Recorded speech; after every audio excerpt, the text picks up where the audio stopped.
அடுத்ததாக இப்பொழுது நமது சிறப்பு சிந்தனை உரை பகுதிக்கு செல்லப் போகிறோம். இன்றைய சிறப்பு சிந்தனை உரை பகுதி குருவின் குரல் பகுதி 115. இந்த சிறப்பு சிந்தனை உரையில் தன்னுடைய அரிய கருத்துக்களை நம்முடன் பகிர்ந்து கொள்வதற்காக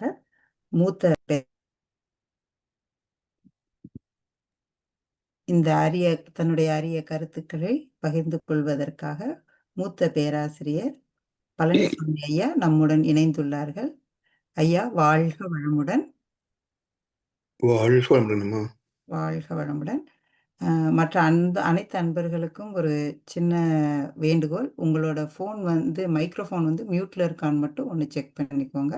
வாழ்க வளமுடன். நன்றிகள் ஐயா. இப்ப நீங்க ஆரம்பிக்கலாம் உங்க உரைய. வாழ்க வளமுடன்மா. வாழ்க வையகம், வாழ்க வையகம், வாழ்க வளமுடன்.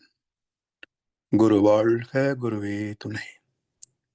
சிந்தனையை, உடல் நலத்தை சீர் அமைத்து உய்வித்த குருவே வாழ்க, வாழ்க வளமுடன், வாழ்க வளமுடன், வாழ்க வையகம். கனடா ஸ்கை யோகா அறக்கட்டளையை சிறப்பாக நடத்தி வருகின்ற ஆன்மீக அன்புள்ளங்கள், குறிப்பாக பேராசிரியர் முனைவர் சிவசங்கரம் ஐயா அவர்கள் மற்றும் இந்த நிகழ்ச்சியை தொடர்ந்து சிறப்பித்து வருகின்ற அன்பர்கள் அனைவருக்கும் அருட்தந்தை வேதாத்ரி மகர்ஷி அவர்கள் சார்பாக வாழ்க வளமுடன் என்ற வாழ்த்துக்களையும் எனது அன்பு கலந்த பணிவான வணக்கத்தையும் சமர்ப்பித்து, குருவின் குரல் வேதத்திரிய தொடர் சிந்தனையில் 115ஆம் பாகத்தில் வானியலும் சோதனமும் பற்றிய 4வது அமர்வு. செவ்வாய் தோஷம். பொதுவாக திருமண பந்தத்திலே மணமக்களை ஆட்டி படைக்கின்ற ஒன்று ஏற்கனவே சொல்லப்பட்ட மூல நட்சத்திரம். 2வது இந்த செவ்வாய் தோஷம்.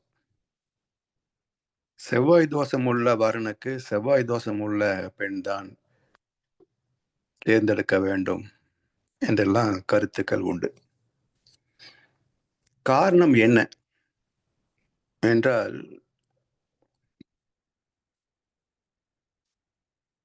நுண் உயிரிலிருந்து ஜீவன்கள் வந்த பரிணாமத்தில் தாவரங்கள் பொதுவாக அவருடைய சாறு பச்சை நிறமாக இருக்கும், குளோரோஃபில். அதே போல அதிலிருந்து வெளிப்பட்ட 2வது அறிவுள்ள ஜீவன் புழு. அது நசுக்கப்பட்டாலும் திரவம் பச்சையாகத்தான் இருக்கும். பிறகு அடுத்தடுத்த உயிரினங்கள் வருகின்ற போது இந்த நிறம் மாறுவதை நாம் பார்க்கலாம். அப்படி மாறிக்கொண்டே மனிதனிடத்திலே உச்சகட்டமாக சிவப்பு நிறத்திலே இரத்தம் அமைந்திருக்கிறது. இதற்கான காரணி என்று பார்க்கின்ற போது செவ்வாயினுடைய ஆதிக்கம் அதிகமாக இருக்கும். அப்போ சந்திரனும் செவ்வாயும் சேர்ந்த ஒரு கூட்டு காந்த களம்தான் ரத்தம் சிவப்பாக மாறுவது மட்டுமல்ல, இதிலே பாசிட்டிவ் நெகட்டிவ் என்று RH ஃபேக்டர் சொல்றோமே, அது தோன்றுவதற்கும் காரணமானது. இப்போ கணக்கில் எப்படி பிளஸ் இன்ட்டு பிளஸ் பிளஸ் என்கிறோம், மைனஸ் இன்ட்டு மைனஸ் பிளஸ் அப்படின்றோம். மாற்றி போட்டால் மைனஸ் தான் வரும். அதே போல செவ்வாய் தோஷம் உள்ளவர்களுக்கு பார்க்கின்ற போது பொதுவாக இந்த RH ஃபேக்டர் மைனஸாக இருக்கும். அதனால் மைனஸ் உள்ள ஒரு இணைப்பை தான் தேடணும். அப்போ சந்ததி பேரு குறைபடாது. இல்லை என்றால் கருவுறுதலும் சிரமம், கருவுற்றால் தங்குதலும் சிரமம். ப்ரீமெச்சூர் பேபி இப்படியெல்லாம் வரும். இந்த சிரமத்தை தவிர்ப்பதற்காகத்தான் விஞ்ஞானம் வளர்க்கு முன்பே ஜோதிட வல்லுநர்கள், ஜோதிட சாஸ்திரத்தை வகுத்த அறிஞர் பெருமக்கள் இதை செவ்வாய் தோஷம் என்றும், அது உள்ள இருந்தால் செவ்வாய் தோஷம் உள்ள இதை சேர்க்கணும் என்றெல்லாம் ஒரு வரைமுறை வகுத்திருக்கின்றார்கள். அடுத்தது முக்கியமான அம்சம் பித்ரு தோஷம். இது இன்றைக்கு தமிழ்நாட்டு மக்களை ஆட்டி படைக்கிறதுன்னு சொல்லலாம். யூடியூப் திறந்தீங்கன்னா ஏதாவது நிச்சயமா இதை பற்றி ஒரு கருத்து யார் பேசியிருப்பாங்க. என்னுடைய பித்ரு தோஷம் என்ற தலைப்பில் ஒரு யூடியூப் இருக்கு, ஒரு சப்ஜெக்ட் இருக்கு. கிட்டத்தட்ட 28,000 பேர் பார்த்துருக்குறாங்க. கமெண்ட்ஸ்ல பார்த்தீங்கன்னா சில பேர் கேள்வி கேட்பதும் உண்டு, சில பேர் அதை கிரிட்டிசைஸ் பண்றதும் உண்டு. அது என்னுடைய கவனத்திற்கு கொண்டு வருகின்ற போது அதுக்கான விளக்கமும் போட்டிருக்கேன். இது போன்ற ஒரு நம்பிக்கை என்றால அதில் மூட நம்பிக்கை சேர்ந்திருக்கும், அவநம்பிக்கையும் இருக்கும், நம்பிக்கை துரோகமும் இருக்கும். இதெல்லாம் நம்பிக்கையினுடைய சொந்த பந்தங்கள். எதை, யாரை, ஏன், எப்படி நம்புவது என்ற தெளிவுள்ளவர்கள் அவள் எளிதில் ஏமாற்ற மாட்டான். சில பேர் சொல்லுவாங்களே, நல்லா நம்ப வச்சு கழுத்து அறுத்துட்டான் சார் அப்படிம்பாங்க இல்லையா? நம்பினா தான் அறுக்க முடியும், நம்பாதவன் எப்படி அறுப்பீங்க? அதனால் ஏமாற்றுவதற்கு அடிப்படை நம்பிக்கை ஏற்படுத்துவதுதான். அப்ப நம்பிக்கை ஏற்படுத்துவதற்கு அவனுக்கு ஒரு லாபத்தை காட்டணும். நீ பித்ரு தோஷத்துக்கு பிண்டம் வைக்கிறது அதெல்லாம் இருக்கு இல்லையா, அதெல்லாம் சரியா செஞ்சா உனக்கு எல்லாம் கிடைக்கும் சொன்னாதான் அவன் செய்யறதுக்கு வருவான். பக்தி மார்க்கமே வியாபாரம் இப்படித்தான் நடக்கும். இதை செஞ்சா இது நல்லது, இதை செஞ்சா இது நல்லது, இதை செஞ்சா இது நல்லது. எது நல்லது சொல்ல மாட்டாங்க. நல்லது என்ன? நல்லது நல்லது என்ன நடந்தது? இதனால்தான் இது நடந்தது, இதனால இது நடக்கலை என்று யாராவது குறிப்பிட்டு இதனால் தான் உறுதியா சொல்ல முடியுமா? எல்லாம் இந்த குறிபூக்கார பணம்பரம் விழுந்த கதையா இருக்கும், 1-2. அதை வைத்துக்கொண்டே பெரும்பாலான மக்களை ஏமாற்றுகின்ற ஒரு வேலை தான் இன்றைக்குள்ள பக்தி மார்க்கம். இதிலிருந்து விடுபட வேண்டும் என்றால் நம்ம ஞானிகளுக்கு தான் போகணும். ஏன்னா இவங்கெல்லாம் அதை வைத்து வயிற்று பிழைப்பை நாடுபவர்கள். ஆனா ஞானிகளோ அப்படி எந்த எதிர்பார்ப்பும் இல்லாமல் மக்கள் நலம் மட்டுமே மனதிலே கொண்டு இயற்கை ரகசியங்களை வெளிப்படுத்தியவர்கள். அப்படி இந்த பித்ரு தோஷம் என்பதை பற்றி நாம் சிந்திக்கின்ற போது ஒரு அற்புதமான கருத்து அதில் இருக்கிறது நாம் பார்க்கணும். இப்ப சஞ்சித கர்மான்னு சொல்றோம் இல்லையா? அதாவது நாம் பிறக்கும் போது தாய் தந்தை வழியாக 2 பேருடைய 7 தலைமுறை பதிவுல எல்லாம் நம்ம இடத்துல ஓப்பனிங் பேலன்ஸா சஞ்சித கர்மாவுக்கு வருகிறது அப்படின்னு நாம் பார்த்திருக்கிறோம். பித்ரு தோஷம் பிளஸ் பித்ரு புண்ணியம் ஈக்குவல் டு சஞ்சித கர்மா. இதுதான் சரியான ஈக்குவேஷன். பித்ரு தோஷம் பிளஸ் பித்ரு புண்ணியம் ஈக்குவல் டு சஞ்சித கர்மா. முன்னோர் செய்த பாவங்களும் புண்ணியங்களுமே சஞ்சித கர்மா என்பது ஏற்கனவே நமக்கு தெரியும். இப்போ பித்ரு தோஷத்திற்கு இவங்க சொல்ற விளக்கம் என்ன என்றால், செத்து போனவர்களுக்கும் முன்னோர்களுக்கும் மாசமோ வருஷமோ அந்த திதி செய்வதுன்ற ஒரு சடங்கை செய்யலைன்னா முன்னோர்கள் நம்மை சபித்து விடுவார்கள் என்று ஒரு மிரட்டி வச்சிருக்கிறாங்க. இப்ப இவங்களுக்கு ஆத்மாவை பற்றிய விளக்கம் கிட்டவில்லை என்றால் இந்த மூடத்தனத்தை மாற்றவே முடியாது. ஆத்மாவை பற்றிய அறிவியல் பூர்வமான தெளிவான விளக்கம் கிடைக்காத வரைக்கும் இந்த நம்பிக்கையை மாற்றவே முடியாது. மகர்ஷி வந்த பிறகுதான் கீதையில் சொல்லப்பட்ட ஆத்ம ரகசியம் அறிவியல் பூர்வமாக விளக்கப்படுகிறது.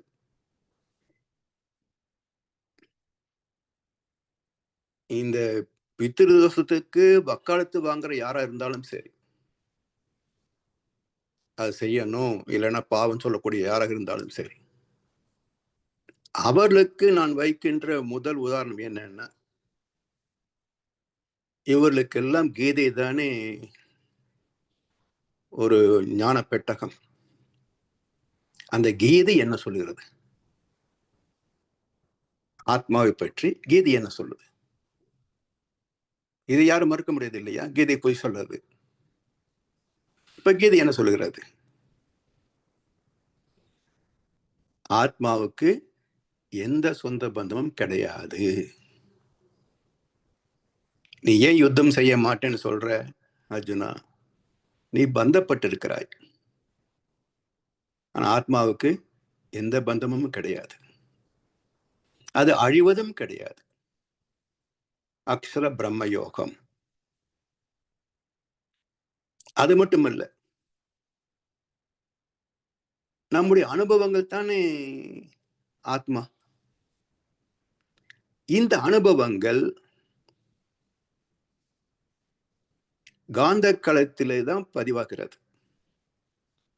மையத்தில் உள்ள இறைநிலைக்கு போகாது. பரமாத்மாவுக்கும் போக முடியாது. ஏன்னா இந்த எலக்ட்ரோ என்செஃபலோகிராஃப் மூளை மின்னலை வரைவு கருவி, இது என்ன உண்மை காட்டுகிறது? உயிரோடு உள்ள ஒரு மனிதனிடத்துல சோதித்து பார்க்கின்ற போது அவனுடைய மன அலை வேகங்கள் என்ன என்பதை அளந்து காட்டுது. பொதுவாக எல்லோருக்கும் 14 40 வரைக்கும் என்று அது கணக்கு சொல்கிறது. 14க்கு கீழே போனா அது தப நிலை, ஆல்பா ஃப்ரீக்வன்சி அப்படின்னு சொல்லுது. 13 8 வரைக்கும் மனம் ஒடுங்குகின்ற போது எண்ணங்கள் தோன்றாது. என அனுபவங்களின் பிரதிபலிப்பே எண்ணங்கள். அனுபவங்கள் எங்க இருக்கு? ஆத்மாவில இருக்கு. அங்கிருந்து தான் பிரதிபலிக்கணும். அந்த பிரதிபலிக்கக்கூடிய அலைகள் எல்லாமே 14 மேலதான் இருக்கும். நாம 13 கீழே போயிட்டோம். இப்போ நம்மை தாக்காது, எண்ணங்கள் தாக்காது. அதுதான் தவம். எண்ணமற்ற நிலை தான் தவம். தியான. எனவே இந்த 13 8 என்பது தூய்மையான ஜீவகாந்த களம். இதற்கு உணரும் திறம் உண்டு. ஜீவன் என்றால பயோ, உயிர் அர்த்தம். இப்ப எப்படி நம்ம பயோ டேட்டான்னு சொல்றோமோ, அதுபோல் இந்த பயோ மேக்னட்டிசம் என்பது உணரும் திறன் இருக்கும். இது பதிகின்ற நிலை ஏன் வருது என்றால், நுண்ணுயிர் முதற்கொண்டு எல்லா ஜீவராசிகளுடைய உணர்வுகளும் 14க்கு மேலதான் உணர்கிறது. அதனால் எல்லா அனுபவங்களும் 14 to 40 தான் இருக்கும். 13க்கு இருக்கவே இருக்காது. அதனால் இந்த 2 நிலை, ஒன்று எந்த பதிவும் இல்லாத தூய்மையான காந்த களம் பரமாத்மா, பரிசுத்த ஆவி. 14க்கு மேல இது கலங்கப்பட்ட ஆத்மா, ஜீவ ஆத்மா. இப்ப இந்த பரிசுத்த ஆத்மா சொல்றோமே, பரமாத்மா, இதுல அனுபவங்கள் இருக்காது, ஆனா உணரும் தன்மை இருக்கும். இதைத்தான் என்ன சொல்றாங்க? இறைவனுக்கு எல்லாம் தெரியும் என்பார்கள். தெரியும், ஆனா எதையும் இருப்பு வச்சுக்க முடியாது. காரணம், அதுக்கு எல்லை கிடையாது. எல்லை இருந்தா தான் மையப்புள்ளி இருக்கும். மையப்புள்ளி இருந்தா தான் ஈர்த்து சுருக்கி இருப்பாக்கப்படும். மையம் இல்லைன்னா ஈர்ப்பு கிடையாது. அதனால தான் நம் உடலை கடந்து தவத்தில் ஆழ்ந்து போகின்ற போது உடல் இயங்கிக்கிட்டு தான் இருக்கும், ஆனா எந்த எண்ணமும் நம்மை தாக்காது. ஏன்னா நம்ம ஒடுங்கி நுண் அலைகளுக்கு போயிடுறோம். சரி, இன்னும் ஒரு உதாரணம் பாருங்க. இப்போ இவங்க சொல்வது போல செத்தவர்களுக்கு சொந்த பந்தம் இருக்குது, உணர்வு இருக்குது, சோறு போடுறானா போடலையான்னு பாக்குறாங்க, துணி வச்சு கும்பிட்டானா இல்லையான்னு பாக்குறாங்க, இல்லைன்னு சபிக்கிறாங்கன்னு வச்சுக்குவோம். செத்து போனவனுக்கே எல்லாம் தெரியுதுங்க. மகன் பேரன் சொந்த பந்தம் எல்லாம் தெரியுது. இவன் பிண்டம் வச்சானா வைக்கலையான்னு கணக்கெழுத தெரியுது. இதெல்லாம் தெரியுது இல்லையா? இருக்கட்டும். இப்ப நம்ம கிட்ட வாங்க. உயிரோடு இருக்கிறோமே, நாம தான் செத்து போனதுக்கு அப்புறம் அங்க போயிருக்கிறோம். இப்ப நம்ம கிட்ட வாங்க. எல்லோருக்குமே சுகம் படணும்னு தான் ஆசை இருக்கே தவிர, துக்கப்படணுன்றது எந்த ஜீவனுக்கும் கிடையாதுங்க. மனிதன் மட்டுமல்ல, எந்த ஜீவனும் துன்பத்தை விரும்புவதில்லை. கீதை என்ன சொல்லுது? தர்மசம் ஸ்தாபனார்த்தாய சம்பவாமி யுகே யுகே. எங்கெல்லாம் துன்பம் ஏற்படுகிறதோ, எங்கெல்லாம் அதர்மம் மேலோங்குகிறதோ, அந்த அதர்மத்தை அழிப்பதற்கு, துன்பத்தை அழிப்பதற்கு, இன்பத்தை நிலைநாட்டுவதற்கு, தர்மத்தை நிலைநாட்டுவதற்கு என்னை நானே பிறப்பித்துக் கொள்கிறேன். இதான கீதை. அப்ப ஜீவனின் அடிப்படை உணர்வே சுகத்தை துய்ப்பதுதான், இன்பத்தை வெறுப்பதும் தவிர்ப்பதும் தான். இப்ப அடுத்தது, இப்போ எனக்குள் இருக்கின்ற ஆத்மாவுக்கு உணர்வு இருக்குன்னு வச்சுக்கோங்க, சந்தோஷம் துக்கம் இருக்குன்னு வச்சுக்கோங்க. இப்ப அது என்ன பண்ணும்? இப்ப நம்ம வார்ட்ரோபில் துணி இருக்கு, இன்னைக்கு என்ன ட்ரெஸ் போடலாம் பாக்குறோம். நமக்கு பிடிச்சதுதான் எடுத்து செலக்ட் பண்ணி போடுறோம். நமக்கு பிடிக்காதெல்லாம் தூக்கி கீழே வச்சிடறோம் இல்லையா? என்னைக்காவது பார்த்துக்கலாம் சொல்லி கீழே வச்சிடறோம் இல்ல? அப்ப விருப்பு வெறுப்பு என்பது நம்ம பார்க்கின்ற போது ஆத்மா உணரும் என்றால் அதுக்கும் விருப்பு வெறுப்பு இருக்கும் இல்லையா? அப்ப அது என்ன பண்ணும்? நம்ம கப்போர்ட்ல பிடிச்ச துணி பிடிக்காத துணி எடுக்கிற மாதிரி அதுவும் அந்த ஆத்மாவிலே என்ன புண்ணியம் இருக்குது, என்ன பாவம் இருக்குது, பாவத்தை தள்ள அந்த பக்கம், புண்ணியம் மட்டும் கொண்டா என்று இன்பத்தை மட்டுமே தூய்க்கும் இல்லையா? அப்படி இருக்கா? அப்படி இருக்கா? இடுக்கண் வருங்கால் நகுக. சரி, ஏன் சிரிக்கணும்? அதனை அடுத்தூறுவது அக்தொப்பது இல். அடுத்து சந்தோஷம் வரும். வள்ளுவர் சொன்னாரா? இன்பத்தை அடுத்து துன்பம் வரும், துன்பத்தை அடுத்து இன்பம் வரும்னு வள்ளுவர் சொன்னாரா? அதனை அடுத்து ஊறுவது அக்துவப்பது இல். இது மாதிரி இல்லை. வேற சின்ன கஷ்டமா இருக்கலாம், பெரிய கஷ்டமா இருக்கலாம், இது மாதிரி இல்லை. Because nature never repeats.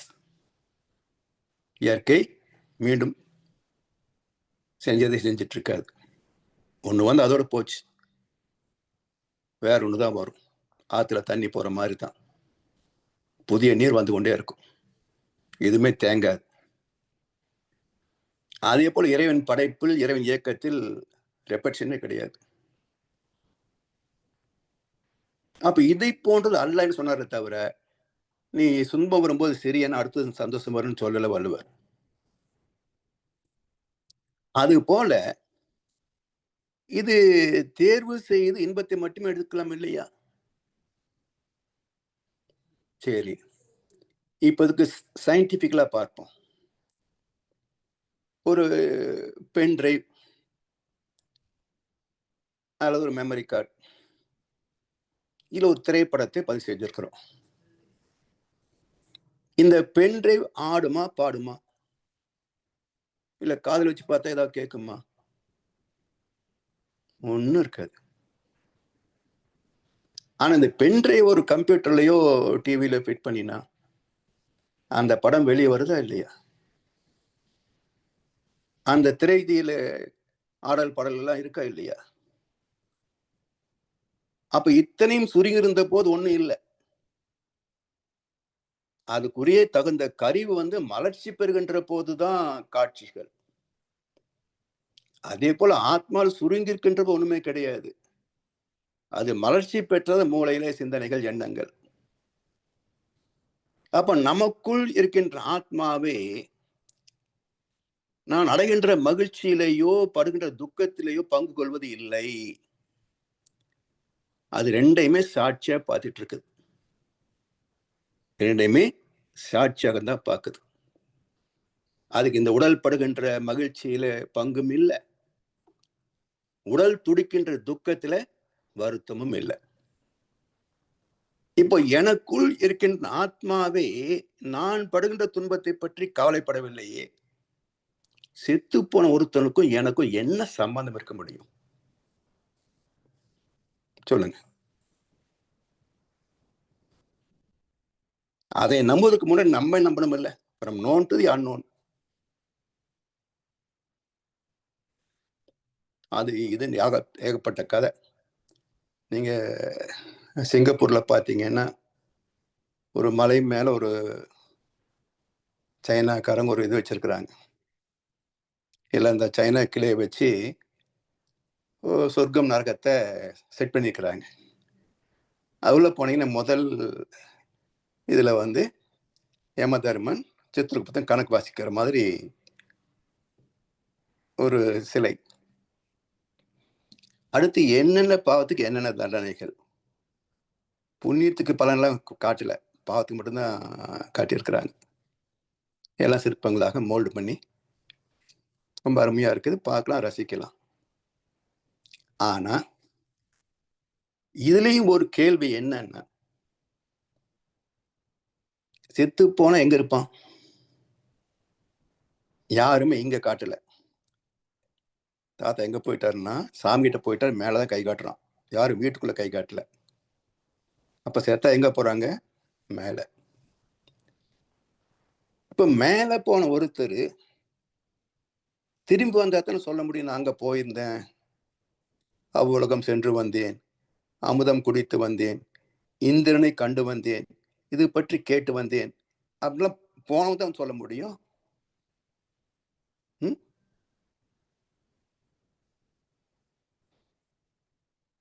கூக்குரலால கிடைக்காது, கோர்ட்டுக்கு போனா ஜெயிக்காது, அந்த கோட்டையில் நுழைந்தால் திரும்பாது. கண்ணதாசன் கூட சொல்லிட்டார், அங்க போனவங்க யாரும் திரும்பி வர முடியாது. சரி, பைபிள் என்ன சொல்லுது? ஒருத்தர் சேர்த்து மேல போறான், நியாய தீர்ப்பு நாள், அங்க கணக்கெடுக்கிறாங்க.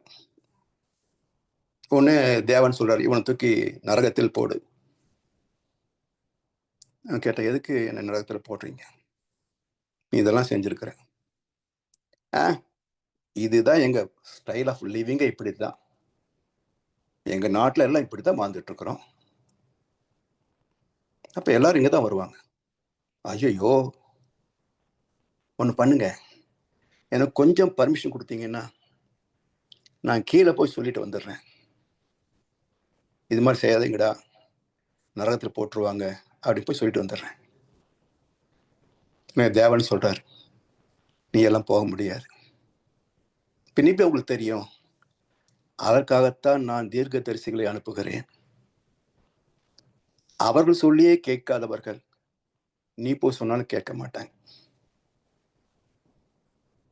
அவன் சொல்றான், சரி நீங்களே போய் சொல்லிட்டு வாங்களேன். நானும் போக முடியாது. தீர்க்க தரிசி சொல்லி நம்பாதவங்க நீ சொன்னாலும் நம்ப மாட்டாங்க, நான் சொன்ன நம்ப மாட்டாங்க என்று பைபிளில் ஒரு வசனம் இருக்கு. அப்படி என்றால் இறந்தவர் பிறப்பதில்லை, இல்லை இல்லை இல்லையே, ஒரு கருத்தாச்சா? இப்ப அங்க போனதுக்கும் இதுக்கும் இணைப்பு இருக்கான்னு பார்த்தா, நம்ம உடம்புகளுக்கு ஆத்மாவுக்கு நமக்கு இணைப்பு இல்லை. அது வெறுமனே ஒரு ரெக்கார்டட் கேசட், அவ்வளவுதான். என்ன இருக்கும் மூளையில பிரதிபலித்துக் கொண்டே இருக்கும், அவ்வளவுதான். அதனால் ஆத்மாவுக்கு சொந்த பந்தம் இல்லை. இருக்கின்ற போது இல்லாத போது, செத்து போனதுக்கு அப்புறம் எங்க வர முடியும்? இது கீதையும் மிக தெளிவாக பேசியிருக்கிறது. முதல்ல சாங்கியோகம் 2வது சாப்டர், அடுத்தது அக்ஷர பிரம்ம யோகம் 8வது சாப்டர், அடுத்து புருஷோத்தம யோகம் 15வது சாப்டர், இப்படி எல்லாத்துலயும் என்ன சொல்லுது அப்படின்னா, ஆத்மாவுக்கு பந்தங்கள் கிடையாது. ஆத்மா இறப்பதும் இல்லை, பிறப்பதும் இல்லை. ஏன்? ஒரு பயிர் முளைச்சது, ஒரு புதிய வெரைட்டி. அடுத்தடுத்து அதே பயிர் வளர்ந்து கொண்டே போகுது. அப்ப ஒரு மரம் பட்டு போனாலும் மரம் என்ற ஒன்று இருந்து கொண்டே இருக்குது. எந்த மரமாக இருந்தாலும் இல்லாமல் போகுமா ஒட்டுமொத்தமாக? இப்படி மரத்தினிலே விதையும் அந்த வித்தினிலே மரம் போல் ஒன்றுக்குள் ஒன்று தொடர்ந்து கொண்டே இருக்கும். காரணம் என்னன்னா, characterization can never be erased. எந்த பதிவும் அழிக்க முடியாது. எப்படி அழிக்க முடியாது? இப்போ தண்ணியில ஒரு எலுமிச்சம்பழத்தை சாறு பிழிஞ்சு உள்ள கலந்துடுறோம். தண்ணி புளிக்குது. எனக்கு பிடிக்கல. எனக்கு இந்த கூட்டணி வேண்டாம். எலுமிச்சை சாறு எனக்கு கொடுத்துரும் அப்படின்னு கேட்டா எப்படி கொடுக்க முடியும்? பிரிக்க முடியுமா? உனக்கு பிடிக்கலன்னா வேற டம்ளர் தண்ணி எடுத்து குடிச்சிட்டு போ. இதுதான் தீர்ப்பு. அப்ப எலுமிச்சை சாறிலிருந்தே கலந்ததை பிரிக்க முடியாத போது, இதை விட மிக நுட்பமான காந்த அலைகள் அதிலே பதிந்த ஒன்றை எப்படி மாற்ற முடியும்? எப்படி பிரிக்க முடியும்? அது அந்தந்த காலத்துக்கு வெளிப்பட்டு அதுக்குரிய நியூட்ரலைசேஷன் அந்த விளைவை தந்து விட்டு மறைந்து போகும். எப்படி விண்கள் துணை மின்னணுவாகி கருவணுவாகி மீண்டும் இறைத்துகளாக பிரிந்து போய் சுத்த வழியோடவே ஒரு காலத்தில் இணைந்து போகிறதோ, அது போல பதிவுகளும் ஒரு நாள் நிறுத்து போகும். எனவே இந்த பித்ரு தோஷம் என்பது இன்னொரு கோணத்துல சொல்றேன். இப்போ ஒரு நண்பருக்கு குழந்தை பிறந்திருக்கு, நம்ம பார்க்க போறோம். இப்ப இந்த குழந்தையை பார்த்துட்டு, ஏய் குழந்தை மாதிரியே நீ இருக்கிறியே அப்படின்னு சொல்லுவோமா? இல்ல அப்பா மாதிரி குழந்தை இருக்குன்னு சொல்லுவீங்களா? எப்படி சொல்லுவீங்க? அப்பா மாதிரி இருக்குன்னு தான் சொல்லுவீங்க. ரிவர்ஸ்ல போவீங்களா? குழந்தை மாதிரியே நீ இருக்கேன்னு சொல்லுவீங்களா? மாட்டமில்ல. அப்ப பரிணாமம் என்பதும் ஒன் வே ஜர்னி, ரிட்டனே கிடையாது. எழுதி செல்லும் விதியின் கை எழுதி எழுதி மேற்செல்லும். அழுதாலும் தொழுதாலும் அதில் ஓர் எழுத்தும் மாறாது. அது ரிவர்ஸ் ஜேர்னி கிடையாது. ஃபார்வர்டு மட்டும் போய்கிட்டே இருக்கும். அப்ப பித்ரு தோஷம் என்பது இங்கிருந்து எப்படி அங்க போகும்? பின்ன வைக்காததுனால நீ வைக்கலையா அப்படின்னு இங்கிருந்து எப்படி அங்க போகும்? யோசிங்க. எனவே அங்கிருந்துதான் மூலத்தில் இருந்துதான் வெளிவர முடியுமே தவிர வெளியில இருந்து மூலத்திற்கு போக முடியுமா?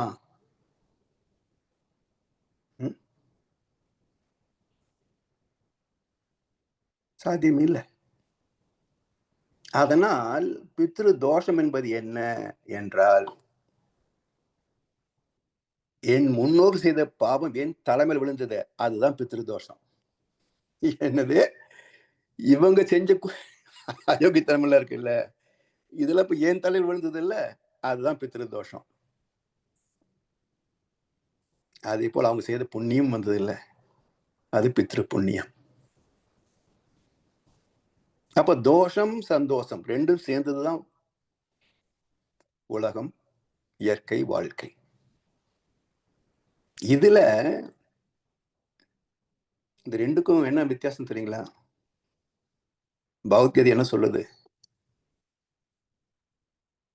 தானாக கிடைப்பதிலே நிறைவு பெறுபவன், எந்த ஒன்றையும் ஆசைப்பட்டு விரும்பி போய் பறிக்காதவன், அவன் வாழ்கின்ற காலத்திலேயே பிரம்ம நிர்வாணத்தை அடைகிறான். செத்து இறந்து போய் கதியை பெற நினைக்கும் பேதரை போல் என நினையேல். வள்ளலார் சொன்ன கருத்து பகவத்கீதையிலும் இருக்கு.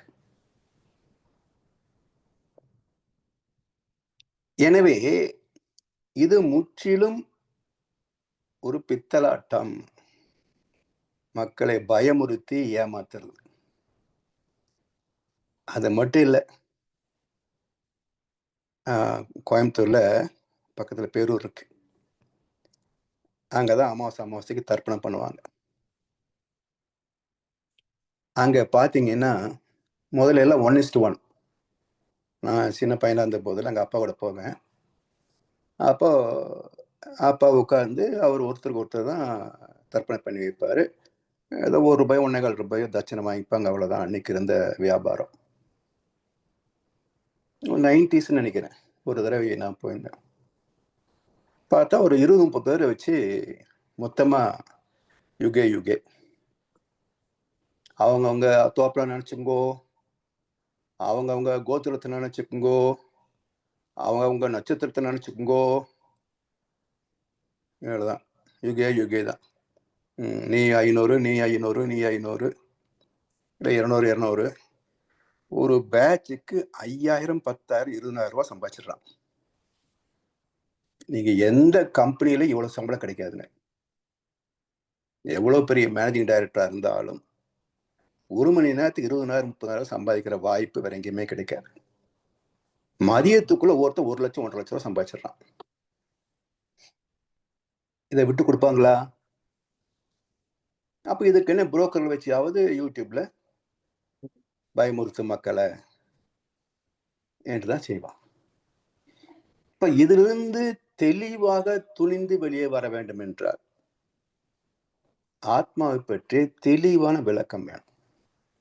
இதுதான் ஆத்மா, இதுதான் பரமாத்மா, இதுதான் பதிவு, இதுதான் விதி, இதுக்கு இதுதான் விளைவுகள். தெளிவா தெரிந்து கொண்டு விட்டால் தீதும் நன்றும் பிறர் தர வாரா. அவரவர் சிலுவையை அவரவரே சுமந்தாக வேண்டும். யார் சிலுவையையும் யாரும் சுமக்க முடியாது. அவன் பாவத்தை அவன் தான் சந்திக்கணும். இதெல்லாம் துல்லியமான இயற்கை விதி. இயற்கை விதி இது. கஷ்டம் வரும்போது யாராவது உதவி செய்வாங்களான்னு தான் பார்ப்போம். அது உயிரின் இயல்பு அது. ஆனா அது நம்ம துன்பத்தை நீக்காது, ஒரு ஆறுதல். அப்ப நமக்கு ஆறு சொல்லிக்க வேண்டியதுதான். நேற்று சொன்னது போல 1/7. நம்ம எந்த வெற்றி சந்தித்தாலும் அது ஏற்கனவே எப்படி சாமி சொல்லுவாங்களே, தராசுல எடைக்கல் வைக்கிறோம், மறுபக்கத்துல பொருள் வைக்கிறோம். உடனே வச்சு கரெக்டா எடுத்து 1 கிலோ போட முடியுமா? போட முடியாது. ஒரு பெரும் பகுதியை போட்டார். அதிகமாக இருந்தால் அப்படி கையில் அள்ளிக்கிறாரு, குறைவா இருந்தா கையில் எடுத்து அப்படியே போட்டே வர்றாரு. அந்த முள் 1 கிலோன்னு காட்டும்போது நிறுத்திக்கிறார். இப்போ கடைசியில போட்ட கொஞ்சம் தான் 1 கிலோவா? ஏன்னா அது போட்டதுக்கு அப்புறம் தான் முள்ளு சரியா வந்து நிக்குது. அப்படி இல்லை. ஏற்கனவே அதுல 950 கிராம் இருக்குது. இப்போ ஒரு கையில் ஒரு 50 கிராம் அளவுக்கு போட்ட உடனே அந்த முள்ளு 1 கிலோன்னு கணக்குல காட்டுது. அது போல இன்றைக்கு நாம் சந்திக்கின்ற வெற்றியோ தோல்வியோ 950 கிராம் சஞ்சித கர்மா, பித்ரு தோஷத்திலேயோ பித்ரு புண்ணியத்திலோ இருக்குது. இதுல நாம் செஞ்சது ஒரு 50 கிராம் எஃபர்ட், அதில் நமக்கு 1 கிலோ பெனிஃபிட் கிடைச்சது. அப்போ இந்த வெற்றி வருகின்ற போது என்ன நினைக்கணும்? இந்த வெற்றியில் என் பங்கு 1/7, என் முன்னோரின் பங்கு 6/7. சோ நான் தலைகீழ ஆடக்கூடாது. துன்பம் வருதா, என் பங்கு 1/7, என் முன்னோர் பங்கு 6/7. எதுக்காக நான் எதுக்கு வருத்தப்படணும்? பகவத்கீதையில கிருஷ்ண பரமாத்மா சொல்வார், அர்ஜுனா, ஆத்மா அழிவது இல்லை, பிறப்பது இல்லை. நீ பீஷ்மரை கொன்னாலும் உடம்பு தான் சாகுமே தவிர ஆத்மா சாகாது. அப்புறம் எதுக்கு நீ பயப்படுற, வருத்தப்படுற? இல்ல, அவர் தான் என்னை தூக்கி வளர்த்த தாத்தா என்று உடம்பை நீ உறவு வைத்துக் கொண்டால் அது செத்தே ஆகணும் ஒரு நாள், தடுக்க முடியாது.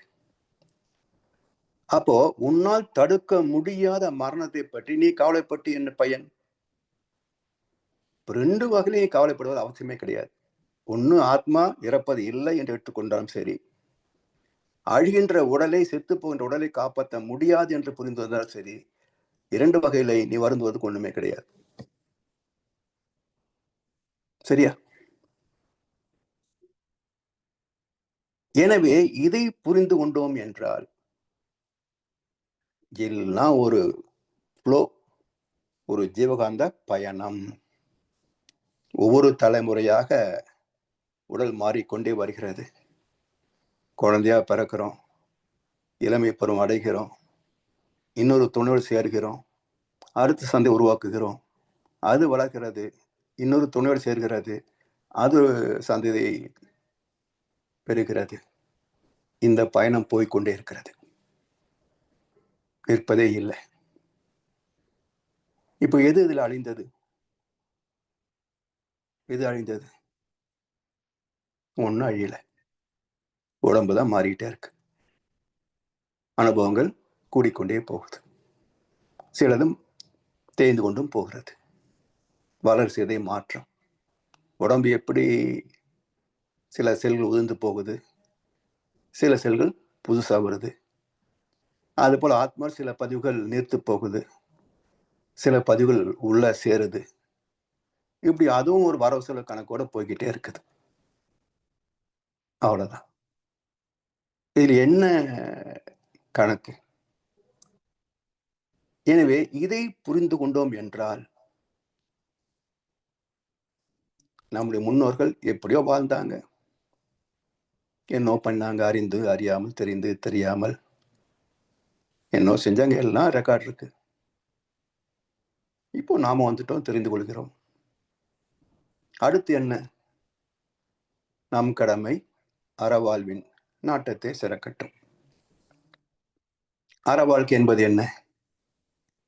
ஊற்ற நோய் நோன்றல், உயிர் குறுகன் செய்யாமை. கஷ்டம் வருதா, ஏதாவது மருந்து சாப்பிட்டா சரியா போகுமா, இப்போ ஏதாவது தீர்வு இருக்கா? கவுன்சிலிங், அட்வைஸு, இதில் தான் சரி பண்ண முடியுமா? பண்ணிக்கலாம். அதெல்லாம் ஒன்றும் கட்டுப்படி ஆகாது, வேற வழியே இல்லை, அனுபவிச்சுதான் தீர்க்கணும். ரைட். ஒன்று நடந்துதான் தீரும் என்றால் வருந்துவதற்கு என்ன இருக்கு? தடுக்க முடியாததை பற்றி வருந்தி என்ன பயன்? எனவே இப்படி தத்துவத்தில் வாழ்க்கையில் ஒரு தெளிவு பிறக்கின்ற போது எதையும் பந்தப்படுத்திக் கொள்ள மாட்டோம். அந்த பற்றற்ற வாழ்க்கை. ஏன்னா துன்பம் இல்லாத வாழ்க்கை யாரா வாழ்ந்திருக்கிறாங்களா? யோசிச்சு பாருங்க.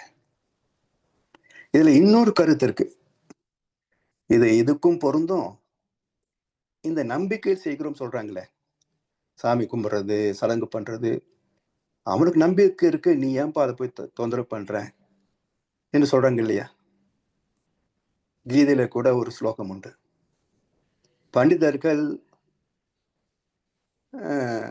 பாமரர்களுடைய மனதிலே கிளேசத்தை உருவாக்கக்கூடாது, அவங்கள குழப்பக்கூடாது அப்படிம்பாரு. இப்போ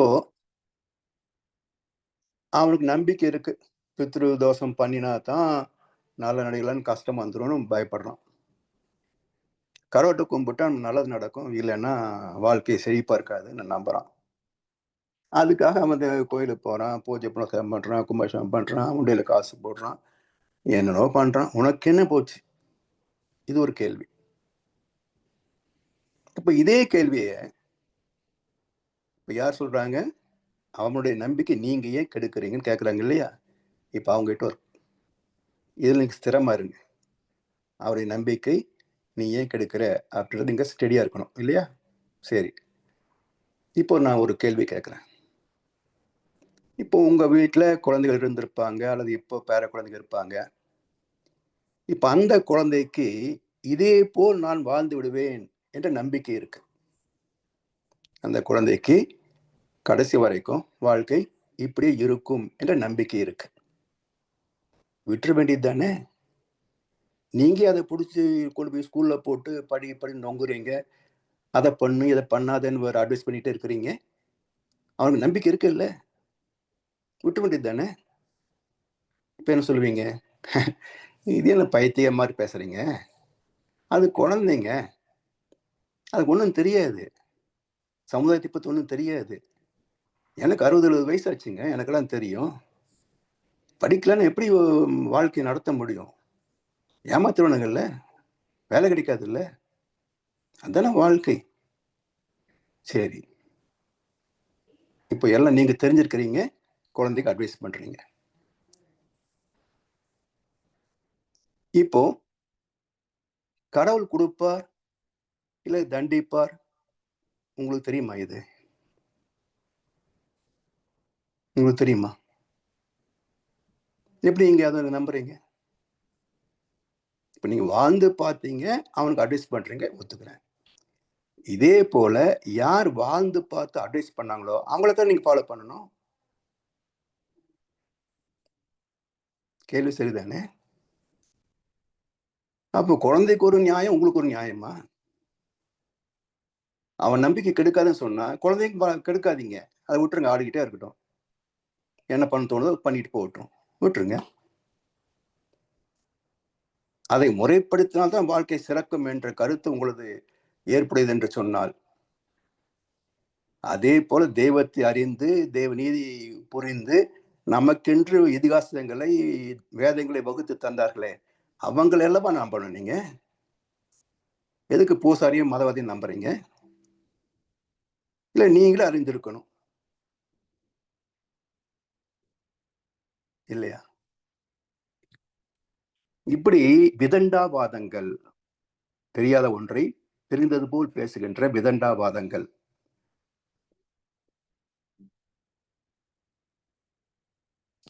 இதுல இருந்தெல்லாம் வெளியே வர வேண்டும் என்று சொன்னால் தெளிவா புரிஞ்சுக்கணும். பித்ரு என்றால் முன்னோர்கள், பித்ரு தோஷம் என்றால் முன்னோர் செய்த பாவங்கள்.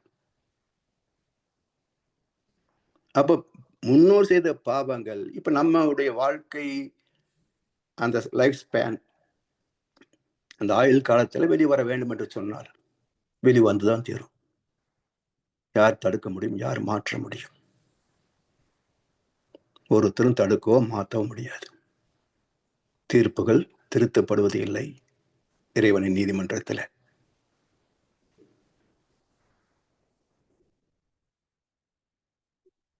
சரி, இதுல இன்னொரு கருத்து என்னன்னா, தாய் தந்தை பெரியோர்கள் இருக்கின்ற போது சரியா கவனிக்கணும், அது கடமை. இன்றைக்கு இந்த யூடியூப்ல வாட்ஸ்அப்ல பாத்தீங்கன்னா, குழந்தைகளை நம்பாதீங்க, உங்களுக்குன்னு தனி எடுத்து வச்சுக்கோங்க, உங்களுக்கு பிறகு அவங்க எடுத்துக்கிற மாதிரி ஒயில் எழுதி வச்சிருங்க. நான் பெற்றதை நான் நம்பாம அவர் யார் நம்புறது? குழந்தைகள் நம்பாது இன்னொருத்தர் எனக்கு அட்வைஸ் பண்றான். நான் பெற்றதை நான் நம்பாம வேற யார் நம்புவாங்க? பாருங்க, அவர் நம்பிதான் எழுதி வச்சாரு, ஏமாத்தி பசங்க எல்லாம் விட்டுட்டாங்க. அது விதி, அது விதி. அந்த விதியில 2 இருக்கு. ஒன்று, நீ வளர்த்த விதம் அப்படி, நீ வளர்த்த விதம் அப்படி. எப்படி? நீ வளர்ந்து மரமாகி நிழல் தரும் காலம் வரை. அவனை உன பெற்றுக்க சொன்னான், எனக்கு வயசாயிரும், உழைக்க முடியாது, அப்ப என்னை வச்சு நீ காப்பாற்றணும் அப்படின்னு அவன் கேரண்டி கொடுத்தான். நான் பிறக்கும் போது நான் அவனை காப்பாத்துறேன்னு. நீ பெற்றுக்கிட்டு அவனை போய் காப்பாத்து சொன்னா எப்படி? அவன் எப்படி வளர்க்கணும்? வயது வந்தால் வாழ்க்கை துணை தேவை என்ற தேவை, வேண்டாம் பிரம்மச்சரி இருந்துக்கோ. சரி, தேவை இல்லறம் கண்டாச்சு, சந்ததி தவிர்க்க முடியாதது. அதை வளர்க்க வேண்டிய பொறுப்பு எங்களுடையது. இந்த கடமையை நான் செய்கிறேன். அது காப்பாத்துமா காப்பாத்தாதா அதெல்லாம் வீதி விடுங்க. நம்ம கடமையை செய்றோம். என் பிள்ளையை பொறுப்போடு வளர்த்து ஆளாக்குவது என் கடமை என்று நான் செய்திருந்தால், அந்த குழந்தை என் தாய் தந்தை வைத்து காப்பாற்றுவது என் கடமை என்று அது தன் கடமையை செய்யும். நீ எதிர்பார்த்தா அதுவும் எதிர்பார்க்கும். நீ வளர்ந்து மரமாகி நிழல் தரும் காலம் வரை நீ எதிர்பார்த்தேன்னா, இதை வச்சுக்கிட்டு நமக்கு எதுக்கு தண்டை செலவு, அது கணக்கு பார்க்கும். நீ கடமையின்படி வளர்த்திருந்தால் அது கடமையின்படி பொறுப்பேற்கும். தப்பு எங்கே? தப்பு எங்கே? சரி, அப்படியும் இல்லை, கடமைப்படியே செய்துட்டேன், ஆனாலும் கைவிட்டுட்டான். இதுவும் என் கர்மாக்களில் ஒன்று. அவன் மீது தவறு இல்லை. நதியின் பிழையன்று நறும்புணல் இன்மை, பதியின் பிழையன்று பயந்தனமை புறத்தால், விதியின் பிழை நீ இதற்கு வெகுண்டது என்ன என்றான் கம்பராமாயணம். நதி வெள்ளம் காய்ந்து விட்டால் நதி செய்த குற்றம் இல்லை, விதி செய்த குற்றம் என்று வேற யாருமா? கண்ணதாசன் பாட்டு. அப்ப பித்திரு தோஷத்துல வருது. இப்போ நான் கடமையோடு வளர்த்திருந்தும் கூட அவன் கடமை தவறிவிட்டான். இது அவன் தவறு அல்ல, பித்திரு தோஷத்தின் தவறு. இதுதான் பித்திரு தோஷமே தவிர நான் செத்து போன பிறகு பிண்டம் வைக்காத பித்திரு தோஷமே கிடையாது. நான் அதெல்லாம் விட்டு பல வருஷம் ஆகி போச்சு.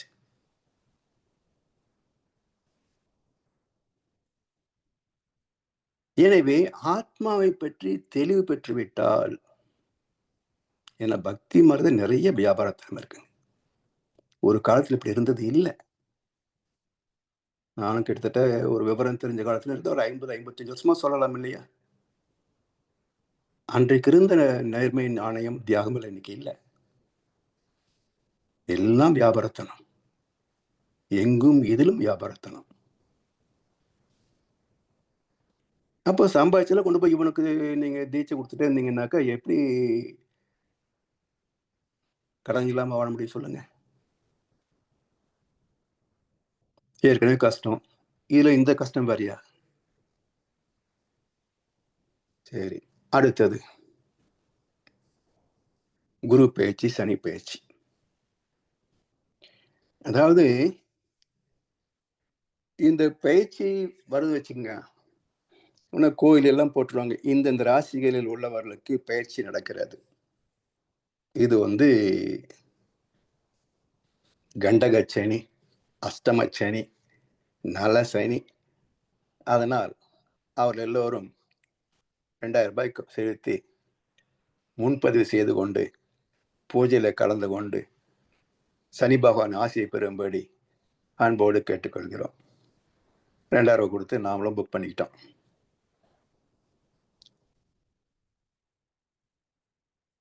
நம்ம வீட்டில் இப்பெல்லாம் எல்லாமே கேபிள் வந்துருச்சு. 80s 90s எல்லாம் ஆண்டனா தான் மேலே. நாம கட்டிங் பேரு எல்லாம் வச்சு ரொம்ப டைட் பண்ணி அந்த எலிமெண்ட்ஸ் எல்லாம் ஃபிட் பண்ணி வச்சுட்டு பார்த்துட்டு இருப்போம். ஏதோ ஒரு வருஷம் 6 மாசம் கழிச்சு அப்படி மேலே போகும்போது பார்த்தோம்னா 1-2 எலமெண்ட்டை பிடுங்கி கீழே போட்டிருக்கும் காத்து.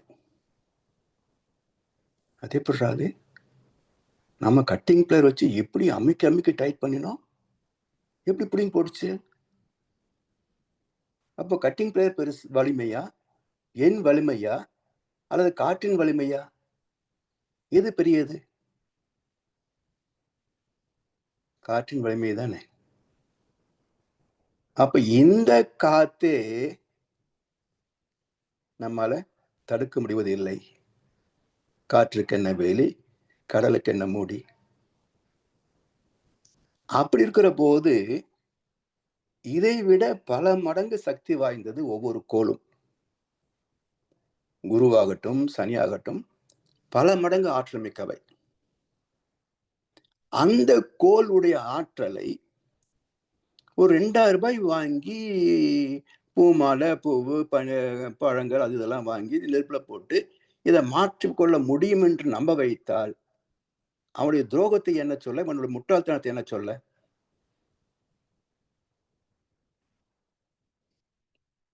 இல்லையா? இயற்கை மிக வலியது. இந்த மந்திரத்துக்கெல்லாம் அது கட்டுப்படி ஆகாது. பலன் உண்டு, மந்திரத்துக்கு பலன் உண்டு. வாஸ்துக்கல்லு, ராசிக்கல்லு, நியூமாலஜி, நேமாலஜி, ஜெம்மாலஜி எல்லாத்துக்கும் பலன் இருக்கு. ஆனா எத்தனை பர்சன்டேஜ் பலன், அதை சொல்லுங்க. பலன் இருக்குன்ற ஒரு வார்த்தையை மட்டும் வச்சுக்கிட்டு நீங்க 100 நினைச்சுக்க கூடாது. எவ்வளவு இருக்கு? 0.0001 இருக்குது.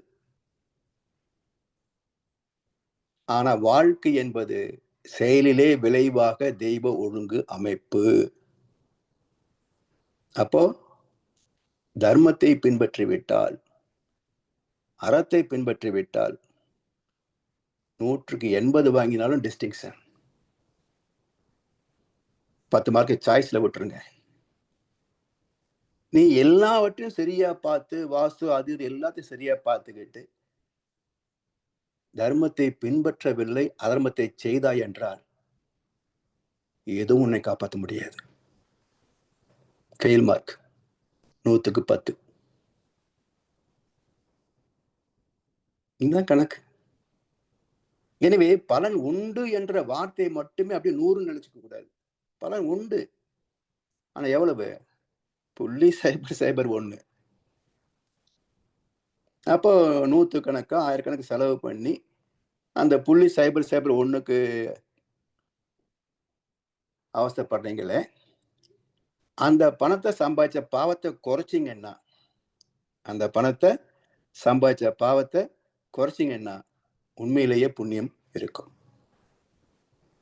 அதோ புதுக்கவிஞன் எழுதலாம், எந்த உண்டியலிலேயும் உழைத்த காசு விடுவது இல்லை. ஏன்னா உழைத்தவன் எங்க போவான் போடுறதுக்கு? அப்படியே போட்டாலும் 4 அணா 8 அணா 1 ரூபா 2 ரூபா 5 ரூபா 10 ரூபா போட முடியும். 1000 கணக்கில் போட முடியுமா? தங்கத்தை போட முடியுமா? திருட்டு காசு தான் முண்டில விழுகும். அதான் ஒரு ஆன்மீக இதுல ஒரு அம்மா சொன்னாங்க, மாப்பால இப்படியெல்லாம் லூட் பண்ணிக்கிறாங்க வர வசூல் பணத்துல. அதுக்கு இந்த அம்மா சொன்னாங்க, திருட்டு காசு திருட்டுக்கு தான் போகும். சும்மா கூட கொட்டுவானா லட்சக்கணக்கில்? திருட்டு காசு தான் கொஞ்சம் கொட்டுவாங்க, அது திருட்டுக்கு தான் போகும். எனக்கு என்ன அப்படின்னாங்களாம். எனவே இதையும் வள்ளுவர் சொல்றாருங்க, பணத்துக்கு ஏன் மதிப்புன்னா அது புண்ணியத்தின் பலன். புண்ணியம் மதிப்புக்குரியது.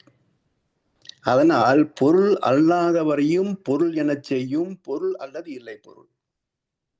அவன் ஒரு பைசாவுக்கு பொருத்தம் இல்லைங்க, சுத்த தத்தி. ஆனா பணக்காரனாச்சே. சார் எப்படி இருக்குங்க, சந்தோஷமா? கும்பிடு போட்டு தான் ஆகணும். ஏன்? அவனுக்கு மதிப்பு இல்லை, அவன் பணத்துக்கு மதிப்பு. ஏன்? பணம் புண்ணியத்தின் வெளிப்பாடு.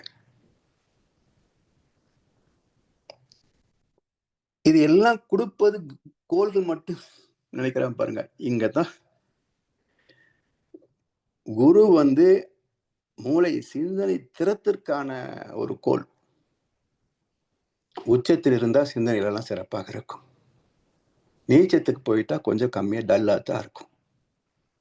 அது பாட்டு சுத்திக்கிட்டு இருக்குது. அதுக்கு தகுந்த மாதிரி திடீர்னு அந்த பக்கம் போய் ஜம்ப் பண்ணிடுது. கிராஜுவலா சுத்திக்கிட்டே இருக்கும். அப்ப நம்முடைய எண்ணங்களும் மாறிக்கொண்டே தான் இருக்கும். அதனால எதையுமே சீர்தூக்கி பார்ப்பது, நம்பிக்கை உள்ளவிடத்திலே கலந்து பேசுவது. எதுக்காக கலெக்டிவ் டெசிஷன் வச்சிருக்கிறாங்க? என் கிரகணம் சரியில்லை, எனக்கு குரு நீச்சத்தில் இருக்குது, மூளை சரி வேலை செய்யாது. இதை செய்யலாம்னு சொன்னா உப்பு விற்க போனா மழை பெஞ்ச மாதிரி இருக்கும். இன்னொருத்தருக்கு குரு உச்சத்தில் இருக்குது, அவர் இது சரி வராதுங்கன்றார். ஏத்துக்கிட்டா நான் நட்டத்தை தவிர்த்து விடலாம். இதுக்கு பேர் தான் கவுன்சிலிங். இதைத்தான் நம்ம ஜோசியத்திலும் பார்க்குறோம், கவுன்சிலிங். நம்ம நினைச்சா அவன் தப்பா இருக்கலாம், அவரு என்ன பண்ண சொன்னோம் சரியா இருக்குமோன்றதுக்காக அங்க போறோம். ஆனா எப்படி சொல்ல முடியும்? எல்லாத்துலயும் மாஸ்டர் இருக்க முடியுமா? ஸோ யாரிடத்துல எந்த விஷயத்த கேட்டா நமக்கு நல்ல ஒரு கருத்து கிடைக்குமோ அவரிடத்துல கேட்டா அந்த கருத்து பயனுள்ளதாக இருக்கும். யார் யார்கிட்ட கேட்டா அவங்களுக்கு தெரிஞ்சதெல்லாம் சொல்லுவாங்க. அது நமக்கு பயனாகுமா? சிக்கலையும் கொடுக்கலாம். எனவே ஏற்கனவே சொன்னது போல சனி பயிற்சியோ, குரு பயிற்சியோ, ராகு பயிற்சியோ, கேது பயிற்சியோ, கோள்கள் நம்முடைய பிறப்போடு சம்பந்தப்பட்டவை. அந்த கோணத்தில் மாற்றம் ஏற்படுகின்ற போது உடல் உபாதைகள் தோன்றும். இவையெல்லாம் மருந்திலே சரியாகிவிடும். மருந்தில் சரியாகாத நோய்கள் எல்லாமே கண்ம நோயின் பேரு, பாவத்தின் வெளிப்பாடு. அவை எல்லாமே எத்தனை நாட்கள் எத்தனை வருஷங்கள் அதில் கஷ்டப்படணும்னு விதி இருக்கிறதோ அது வரைக்கும் பட்டுத்தான் தீரணும். வேற வழி கிடையாது. யாரும் நமக்கா சுமக்கவும் முடியாது.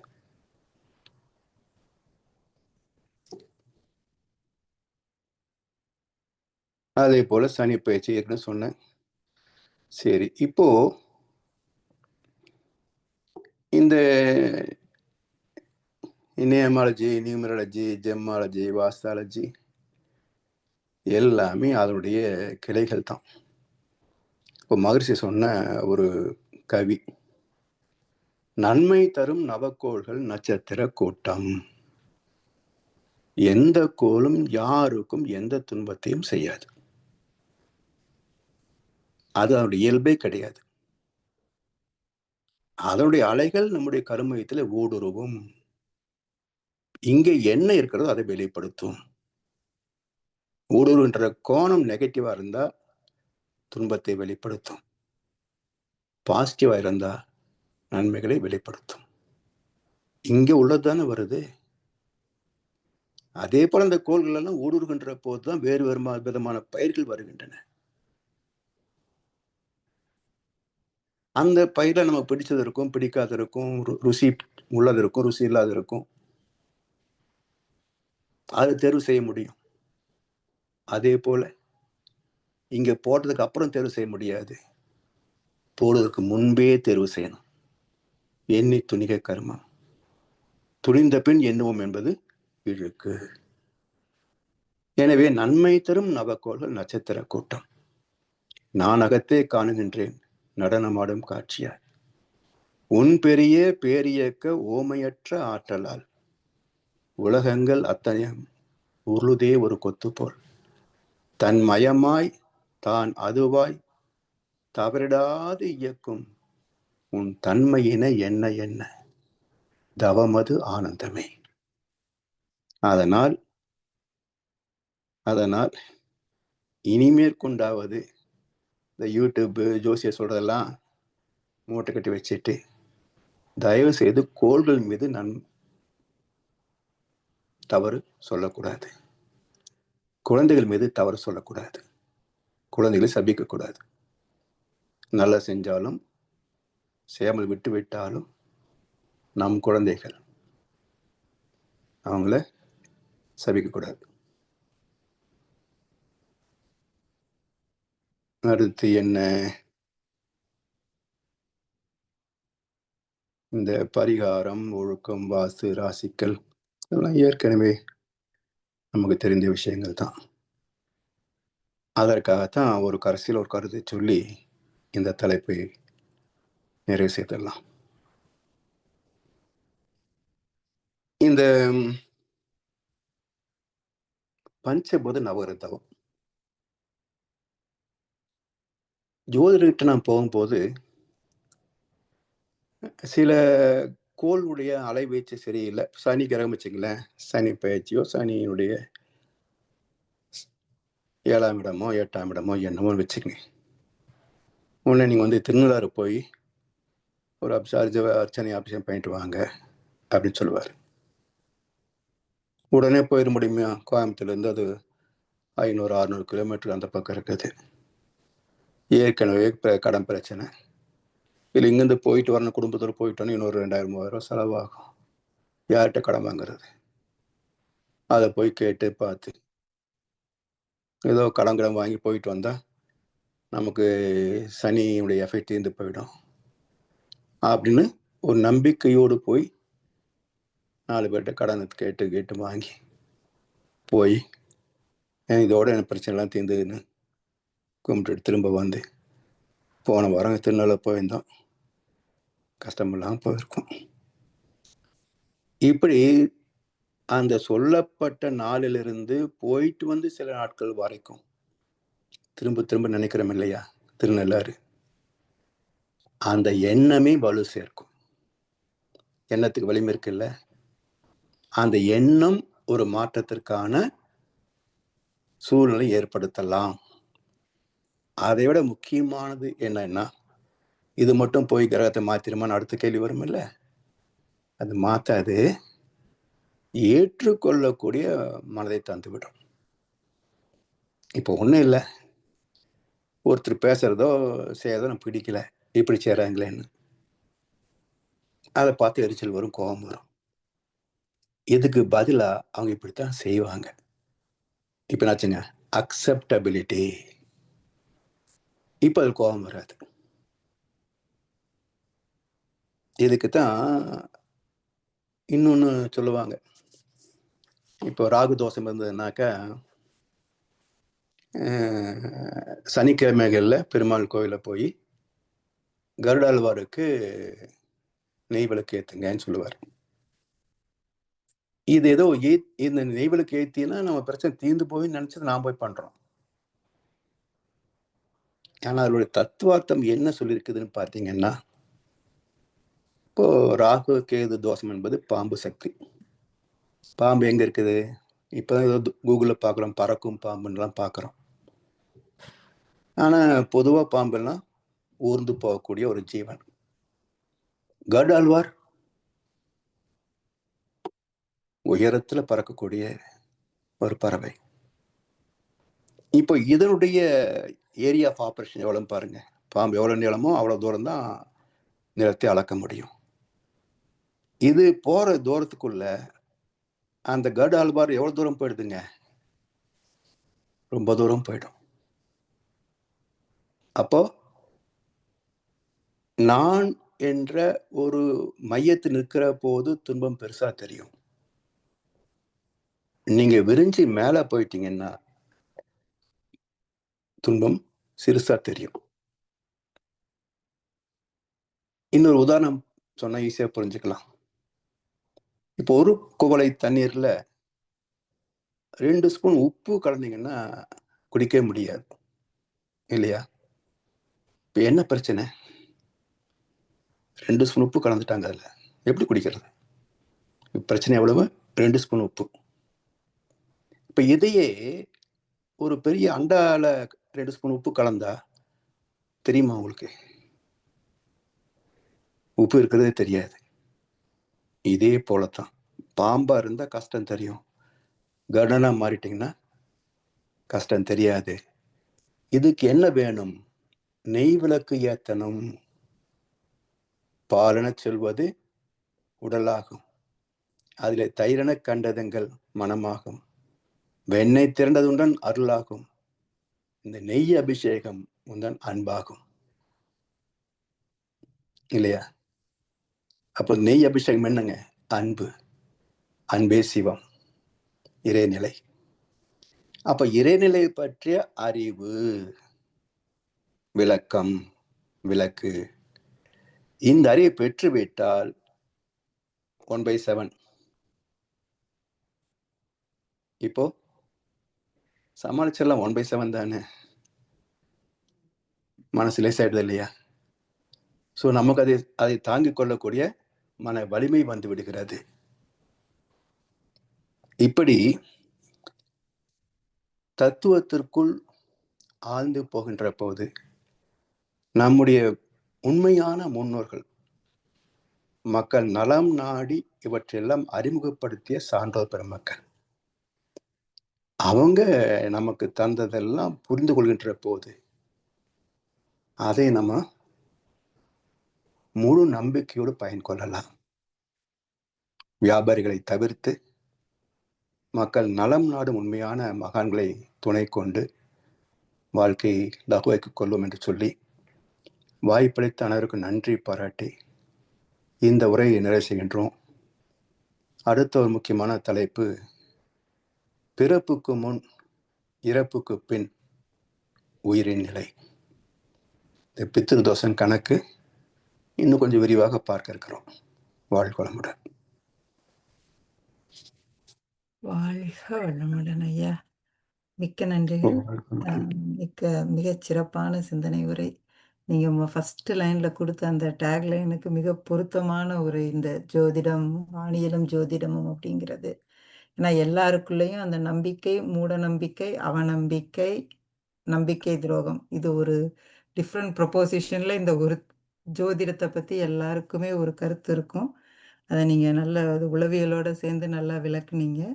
இப்போ அன்பர்கள் உங்களுக்கு ஏதாலும் கேள்விகள் இருந்தா உங்க கைகளை உயர்த்தி ஐயா கிட்ட கேட்டுக்கலாம்.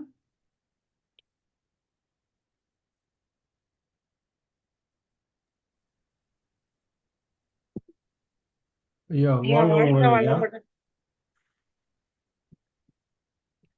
வாழ்க வளமுடன்.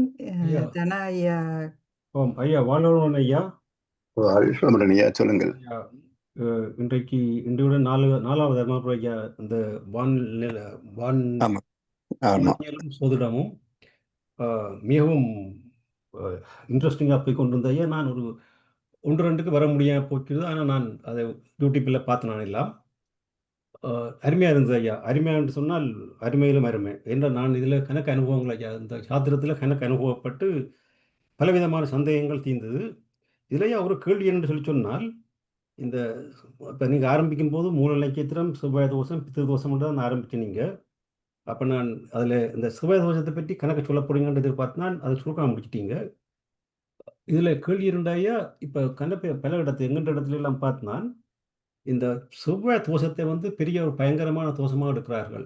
அதாவது வந்து இப்போ ஒரு ஆளுக்கு செவ்வாய் தோஷம் கூட இருந்தால் மற்றவருக்கு செவ்வாய் தோஷம் இல்லாட்டி அதை திருமணம் செய்தால் செவ்வாய் தோஷம் இல்லாதவர் வந்து நோயாப்படுவார், சில நேரத்தில் இறந்தே போவார். அப்படியான பயங்கரமாக எல்லாம் உருவாக்கி அதெல்லாம் கிடையாதுங்க ஐயா. இதில் அதுக்குத்தானே சொல்ல வாரேன். இப்போ நான் இது அப்போ என்னன்னு சொன்னேன், இது உண்மையாக நடந்த விஷயம் மட்டும் சொல்கிறேன். அதுக்குத்தான் நான் இதை உங்களை கேட்டினான். நான் நீங்கள் ஆரம்பத்தில் சொல்லிட்டீங்க, அதுக்கு ஆன்சரே கொடுத்துட்டீங்க. அப்போ இந்த கதை தேவையில்லை என்றால் ஒரு அனுபவப்பவர்களுக்காக சொல்கிறேன். நான் என்பதும் கேட்கணுன்றதுக்காக என்னுடைய நண்பர் ஒரு இருந்தவர் ஐயா. அவர் எப்படின்னு சொன்னால், நாங்கள் படிக்கிற காலத்தில் அக்கௌண்டன்சி படிக்கிற காலத்தில் அந்த படிக்கிறவர்கள் எல்லாரும் கூட சேர்ந்து படிக்க அந்த இடத்துல அந்த அக்கௌண்டன்சி வந்து ஒரு ஹைலி பெய்ட் ப்ரொஃபஷன். அப்போ படிக்கிறவங்க சொல்லுவாங்க, எல்லாரும் சும்மா பேசிக்கொண்டு இருக்கும்பொழுது ஒவ்வொருத்தையும் சொல்லுவார்கள், இந்த திருமணத்தை பற்றி பெருசாக கதைப்பார் என்று சொன்னால், அந்த எக்ஸாம்லாம் பாஸ் பண்ணி உட்படுத்த உடனே பெரிய பெரிய செல்வந்தர் விட்ட கல்யாணம் கட்ட வேணும், கார் வண்ட எடுக்க வேணும், எல்லாம் அந்த வீடு இப்படியெல்லாம் பெரிய டவுரியெல்லாம் எடுத்து கல்யாணம் செய்யணும், அப்படியான சிந்தனையில் எல்லாம் கதைப்பாங்க. ஆனால் இந்த நண்பர் மாத்திரம் அவர் அடிக்கடி சொல்லுவார் அப்படின்னு சொன்னால், தான் வந்து நிம்மதியான வாழ்க்கையை தேடித்தான் தான் பெண் எடுப்பேன் அப்படி ஒரு கதை சொல்லுவார். அப்போ என்னட்டு சொல்லி சொன்னேன், நான் இப்போ சொல்கிற கதை ஒரு 35-40 வருடங்களுக்கு முந்தைய கதை. அப்போ இவர் ஒரு செல்வந்தர், வசதியானவர், ஆனால் சிம்பிளானவர். அந்த அப்படியே அவர் சரியான சிம்பிள். மற்றது அவர் அந்த அனுபவத்தை தேடி எல்லாரோடும் பேசுவார். அந்த நல்ல ஒரு மனுஷன் என்று சொல்லி இப்போ ஆஸ்திரேலியாவில் இருக்கிறார். அப்போ இதில் முக்கியம் இருந்தாயா, அப்போ படிக்கிற காலத்தில் அவருக்கு ஒரு பெண்ணில் ஒரு விருப்பம், லவ் ஒன்று இருந்தது. அப்போ நாங்கள் இந்த எக்ஸாம் எடுத்த உடனே சாத்தியமாகிட்ட போவோம். இந்த இப்போ ரிசல்ட் வரதுக்கு ஒரு 4 months, ஒரு 4-5 months இருக்கும். இந்த 4-5 monthsல பூக்கட்டி வச்சு பார்க்குறது, மற்றது சாத்திரி மேர்கிட்ட போகிறது. அப்போ இந்த சாத்திரி மேர்கிட்ட போனால் இந்த பாசண்ட்டு இப்போ ஒரு ஆள் சரி வரான்னு சொன்னால் அவரை விட்டு இன்னொரு சாத்திரிகிட்ட போவோம். அவர் ம், காதல் ம், திருமணம் கிடைக்கும் வரைக்கும் சாத்தியமாக தேடி தேடி அப்படிலாம் போவோம். ம், இப்படி ஒரு காலம். அப்ப அப்படி போக இவர் வந்து ஒரு கால் அந்த பெண்ணின் ஜாதகத்தை அதையும் கொண்டு வந்தார். ம், அப்ப சாத்திரி பார்த்து சொன்னான், ஐயோ இந்த பெண்ணுக்கு வந்து என்ன செவ்வாய் தோஷம். இவருக்கு ம், செவ்வாய் தோஷமே இல்லை. ம், அந்த பெண்ணை கல்யாணம் கட்டினால் அவருக்கு வந்து பெரிய ஆபத்தான நல்லா வாழ்க்கையில வாழ முடியாது. ம், வருத்தம் எல்லாம் அப்புறம் அப்படி எப்படியெல்லாம் பிரிஜா சொன்னார். ம். அப்ப இவர் நண்பர் சொன்னார் எனக்கு, அப்படி பொருத்தம் இல்லை என்றால் தனக்கு விருப்பம் பெறக்கூடாது. விருப்பம் வந்துட்டுது. அவனபடியாலே இதெல்லாம் போய் அப்படியே சொல்லிட்டார் அவர் அந்த நேரத்திலேயே. அதான்.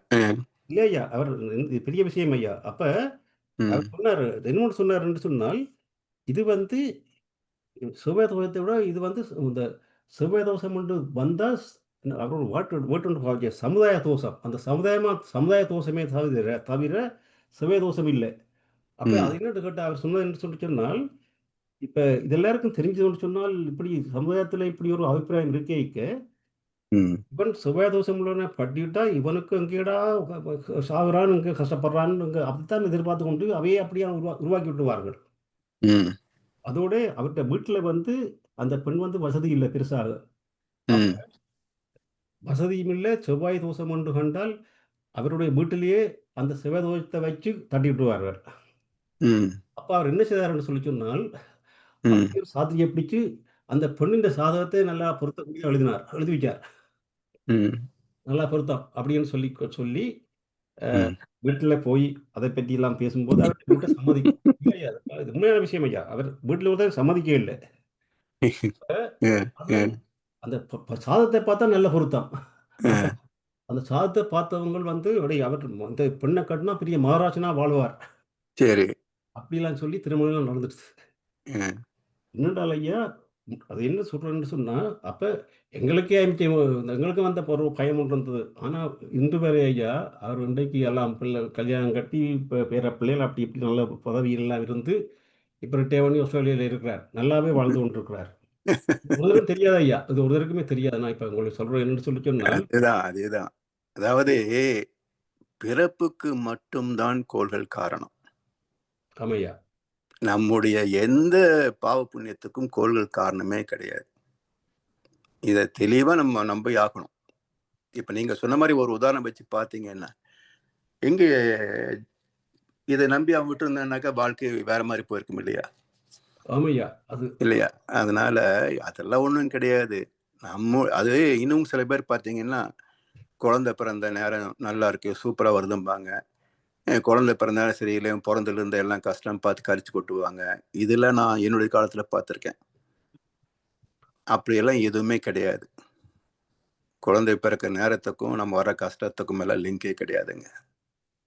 ஆமையா, எல்லாம் அதோட மெச்சூரிட்டி டைமுக்கு வெளிய வருது அவ்வளோதான். ஆமையா. ஸோ அதுல இத தவிர வேற எதுவுமே கிடையாது. தைரியமா நம்பலாம் இத.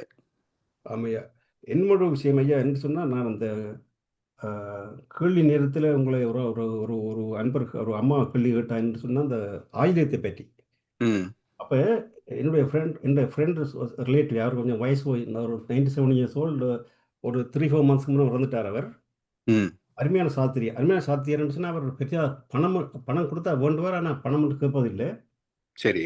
அதோட அவர்ட்ட வந்து கொஞ்ச நாள் அந்த இப்ப கல்யாண பொருத்தம் எல்லாம் பார்ப்பார், சாத்திரம் எல்லாம் பார்ப்பார். ஆனால் காலப்போக்கில ஆட்கள்லாம் அவர்ட்ட வர்றது குறைஞ்சிட்டது காரணம் என்று சொன்னால், அவர் உள்ளத்தை நேரே சொல்லிடுவார். அப்ப ம். இவர்ட்ட வந்தா கல்யாணம் பொருந்தது இல்லைன்னு சொல்லி பல வாக்கு வர்றதெல்லாம் குறைஞ்சிட்டது. ம். ம். அத பத்தி கவலைப்பட்டதும் கிடையாது. என்ன ம். சொல் அவர் ஒரு புக் ஒண்ணு எழுதினார். சாஸ்திர புத்தகம் எழுதினார். ஒரு புக் எழுதியிருக்க எனக்கு அது நான் தேடி பார்த்தேன் எனக்கு கிடைக்கவே இல்ல. அவரே என்ன சொன்னாருன்னு சொன்னால், இந்த ம். ஆயிலியம் வந்து இப்படி இப்படி கனவேர் இப்படி இப்படி இவங்கள யாரோ உருவாக்கி விட்டாங்கள். ம். ஆய் இது ஒரு அப்ப அந்த ஆயிலியம்ல உள்ள பெண் வந்து கல்யாணம் கட்டினா அந்த மாமியாரே கூடாது. அப்படி ஒரு இத உருவாக்கி, அது ம். மாமியார் செத்தே போவா அப்படின்ட்டுலாம் உருவாக்கி விட்டாங்கள். இப்ப ம். பல பெண்களுக்கு கல்யாணம் நடக்குதில்ல. ம். ஆகையினாலே இந்த சாஸ்திரிமார் எல்லாரும் சேர்ந்து இத பற்றி பேசி, ம். அந்த குளோஸ எடுத்துட்டாங்க. இப்ப இல்லைன்ற மாரி தான் அவர் சொன்னார். ம். அப்ப எனக்கு இது என்று சொன்னால், அப்ப அந்த குளோஸ சேர்க்கிறது இப்ப எடுக்கிறது என்று சொன்னால், அப்ப ம். அப்பா சேர்க்கிறாங்கள். ம். அப்ப இந்த சாஸ்திரிமார் ஒரு ஒரு சாஸ்திரிமாரோ இந்த பிசினஸ் சாஸ்திரம் பார்க்குறவங்க வந்து இப்படியெல்லாம் உருவாக்கி ஒரு பிரமை, அதாவது பயத்தை உருவாக்கி அதில் சிரித்து கொண்டு இருக்கிறாங்க.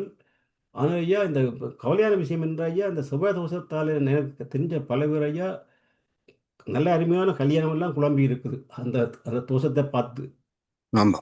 ஆமாய்யா. அப்போ அது இப்போ ஐயா கொஞ்சம் குறைஞ்ச வந்த மாதிரி இருக்குது.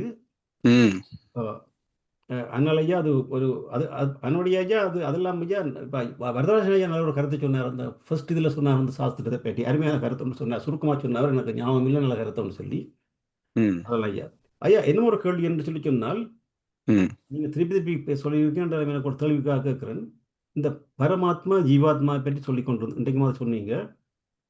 வந்து ஒன்று உணரும் தெய்வம், மற்றது இல்லை பரமாத்மா உணரும் தெய்வம், அப்படி ஒரு கருத்தை சொல்லுவீங்க. உணரும் தெய்வம், உணரும் தெய்வம், ஆமா. அப்படி என்னைக்கு ஐயா இந்த பரமாத்மாவும் ஜீவாத்மா. உங்க வாய்ஸ் கேட்கலையே ஐயா. ஓகே ஐயா, இப்போ கேட்குதா ஐயா? ஓ, எங்க இருங்க.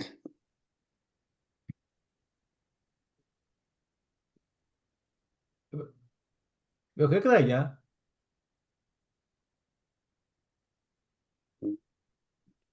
எங்களுக்கு கேக்குதுங்க ஐயா.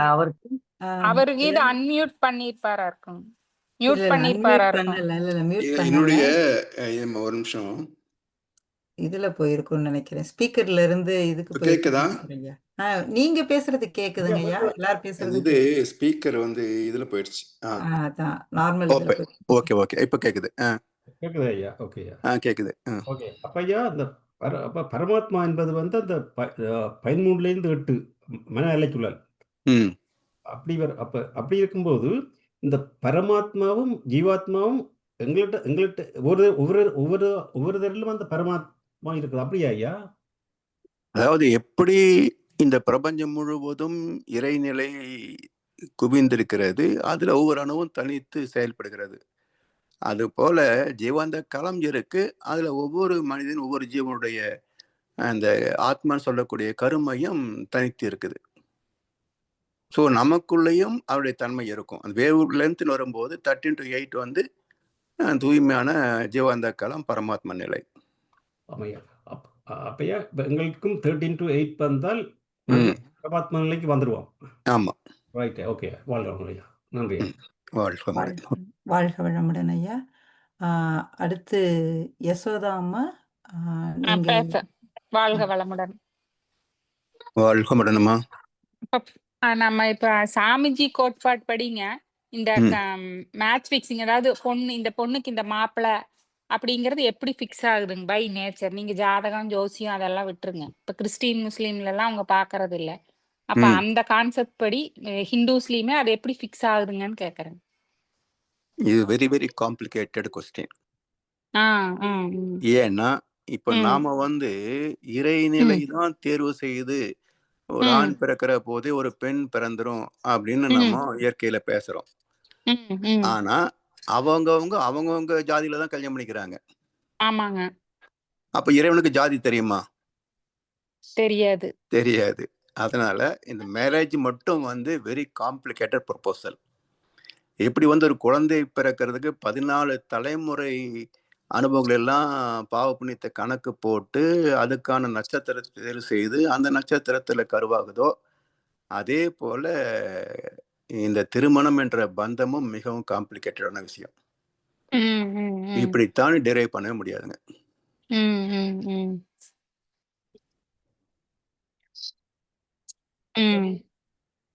வினைப்பதிவு கண்டுக்குன்னு சொல்றோம், அவ்வளவுதானே தவிர அந்த வினைப்பதிவுலையும் என்ன சொல்லலாம், நாம் இந்த ரிலிஜியன் இந்த கேஸ்ட்ன்றது அதுல இருக்குல்ல, நம்ம பேசி பேசி கேட்டு அதுல பதிஞ்சிருக்குது இல்ல. ஒருவேளை இது அதனுடைய துணையை தேர்ந்தெடுக்குதா அப்படின்னு இருக்கலாம். அப்ப சில பேர் வந்து மதம் விட்டே மதம் போயிடுறாங்களா, அதுக்கு என்ன காரணம்? அதனால நிறைய கேள்விகளுக்கு வந்து பதில் கிடைக்காது. அதனாலதான் இது வெரி காம்ப்ளிகேட்டட் கொஸ்டின். அதாங்க, இப்ப நம்ம சாமிஜியோட விளக்கம் தெரிஞ்சிட்டோம். நம்ம அதுக்குபடி அவ்வளவுதான். அது ஒரு சீர்திருத்தி வாழ்க்கை நடத்த வேண்டியது. பொதுவான கான்செப்ட் தான் சாமி சொல்றது வந்து அவரவர் வினைப்பதிவுக்கு தகுந்த துணையை தேர்ந்தெடுக்கிறது. இது ஒரு ஆன்சர் தானே தவிர இது விளக்கம் கிடையாது. அது விளக்கத்துக்கு பாத்தீங்கன்னா போனா ரொம்ப ஜாடி காம்ப்ளிகேஷன். ஜாடிக்கேத்த மூடி மாதிரி தான். மூடி மூடி செட் ஆகலைன்னா அப்புறம் ஜாடி திறந்துதான் இருக்கு. அப்படி இல்ல. நீங்க சொல்லுங்க அதுலயும் வள்ளுவர் சொன்னதெல்லாம் சொல்லணும் கரெக்டா. சொல்லுங்க. என்னதான் ஒரே பாத்திரம் மாதிரி தெரிஞ்சாலும் ஜாடி ம். தனி மூடி தனிதான். ம், ம், ம், ம். அப்படித்தான் ஹஸ்பண்ட் ஒய்ஃப் அப்படித்தான் இருப்பாங்க. ம், ம், ம். என்னதான் வெளியே பாக்குறதுக்கு எல்லாம் ஒண்ணு மாதிரி தெரிஞ்சாலும் ம். ஜாடி வேற மூடி வேறதான். ம். ம். சரிங்களா? அது கரெக்ட்டுங்க. வாழ்க வளமுடன். இந்த அளவுக்கு பண்பட்டு இருக்கிறான்னு சந்தோஷப்பட்டுக்க வேண்டியதுதானே. அதேதான் அதுதான்மா.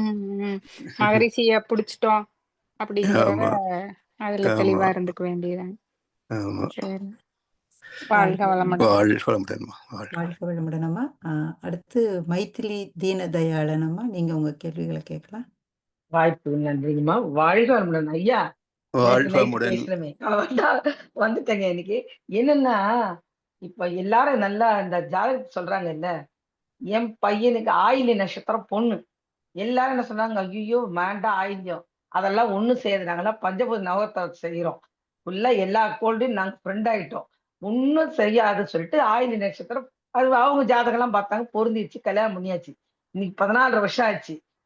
மாமியாருக்கு மருமகளுக்கு ஆகாதுன்றது பொய். சரிங்களா? அவ இப்ப நான் பிரைஸ் வாங்குறதுக்கு இது சாரி எனக்கு பார்சல் சென்னையில உள்ள யாரோ வச்சிருந்திருக்க யாரையோ அங்க இருந்து எனக்கு வந்துருச்சு. இதுக்கு முன்னே ஒரு சாரி அனுப்பிட்டா. இன்டர்நேஷனல் கோல்டுல வின் பண்ணேன்னு சொல்லிட்டு அனுப்பியிருக்கா. அப்ப அந்த மாதிரி தெரியுங்களா, எங்க போனாலும் முதல்ல நான் இங்கிருந்து போகும்போதே எங்கெல்லாம் சுத்தி பார்க்கலாம் ரெடி பண்ணிடுவா. இதுக்கெல்லாம் வந்து கிடையாது. நீங்க சொன்ன மாதிரி அவங்களுடைய கர்மா அந்த இது இந்த நட்சத்திரத்துக்கு அதுக்கு நான் ஒத்துக்கவே மாட்டேங்க ஐயா. ஆயில்யம். ஆனா எல்லாரும் எங்க ரிலேஷன் எல்லாரும் என்ன திட்டினாங்க. ஆயில்யம் ஆகாதுயா, அது கல்யாணம் பண்ணி நான் நல்லா தானே இருக்கேன். அதனால அந்த அந்த அளவுக்கு தெளிவு வரணுங்கய்யா. முதல்ல நம்மளே வந்து பழக்கத்துக்கு வழக்கத்துக்கு இடையில போராடணும். ஆமாமா சுவாமி சொன்ன சத்தியம் அதுதாங்கய்யா. ஆமா. வாழ்க வளம். அது அதே என்ன மாதிரி யாரும் தத்துவத்துல பயப்படாதீங்கம்மா. தெளிவு பெற பெற ஆமா நம்பிக்கை வந்துருமா. ஆமாங்க. அதுல நீங்க வந்த பிறகு எக்ஸ்ட்ராடினரி சான்ஸே கிடையாது. வாழ்க வளமுடன். நன்றிங்கய்யா. நன்றிம்மா. வாழ்க வளமுடன். வாழ்க நன்றிம்மா. வளமுடன் வாழ்க அம்மா. வளமுடன். உங்களோட அனுபவத்தை பகிர்ந்ததுக்கு நன்றி. அடுத்து கவிதா கோவிந்தராஜம்மா, நீங்க உங்க கேள்விகளை கேட்கலாம். வாழ்க வளமுடன் ஐயா. வாழ்க வளமுடன் அம்மா. முதல்ல அந்த ஆயில்ய நட்சத்திரத்துக்கு ரொம்ப நன்றி சொல்லணும். நான் அந்த ஐயாக்கு ஆமா. எனக்காக போய் கேட்டு வந்தது. ஜனர ஐயா சொன்னாரு, அதுக்கு அவருக்கு நன்றி சொல்றேன். அவருக்கு ரொம்ப ரொம்ப கோடான கோடி நன்றிகள். அப்புறம் ஐயா பித்ரு தோஷம்னு சொன்னீங்க.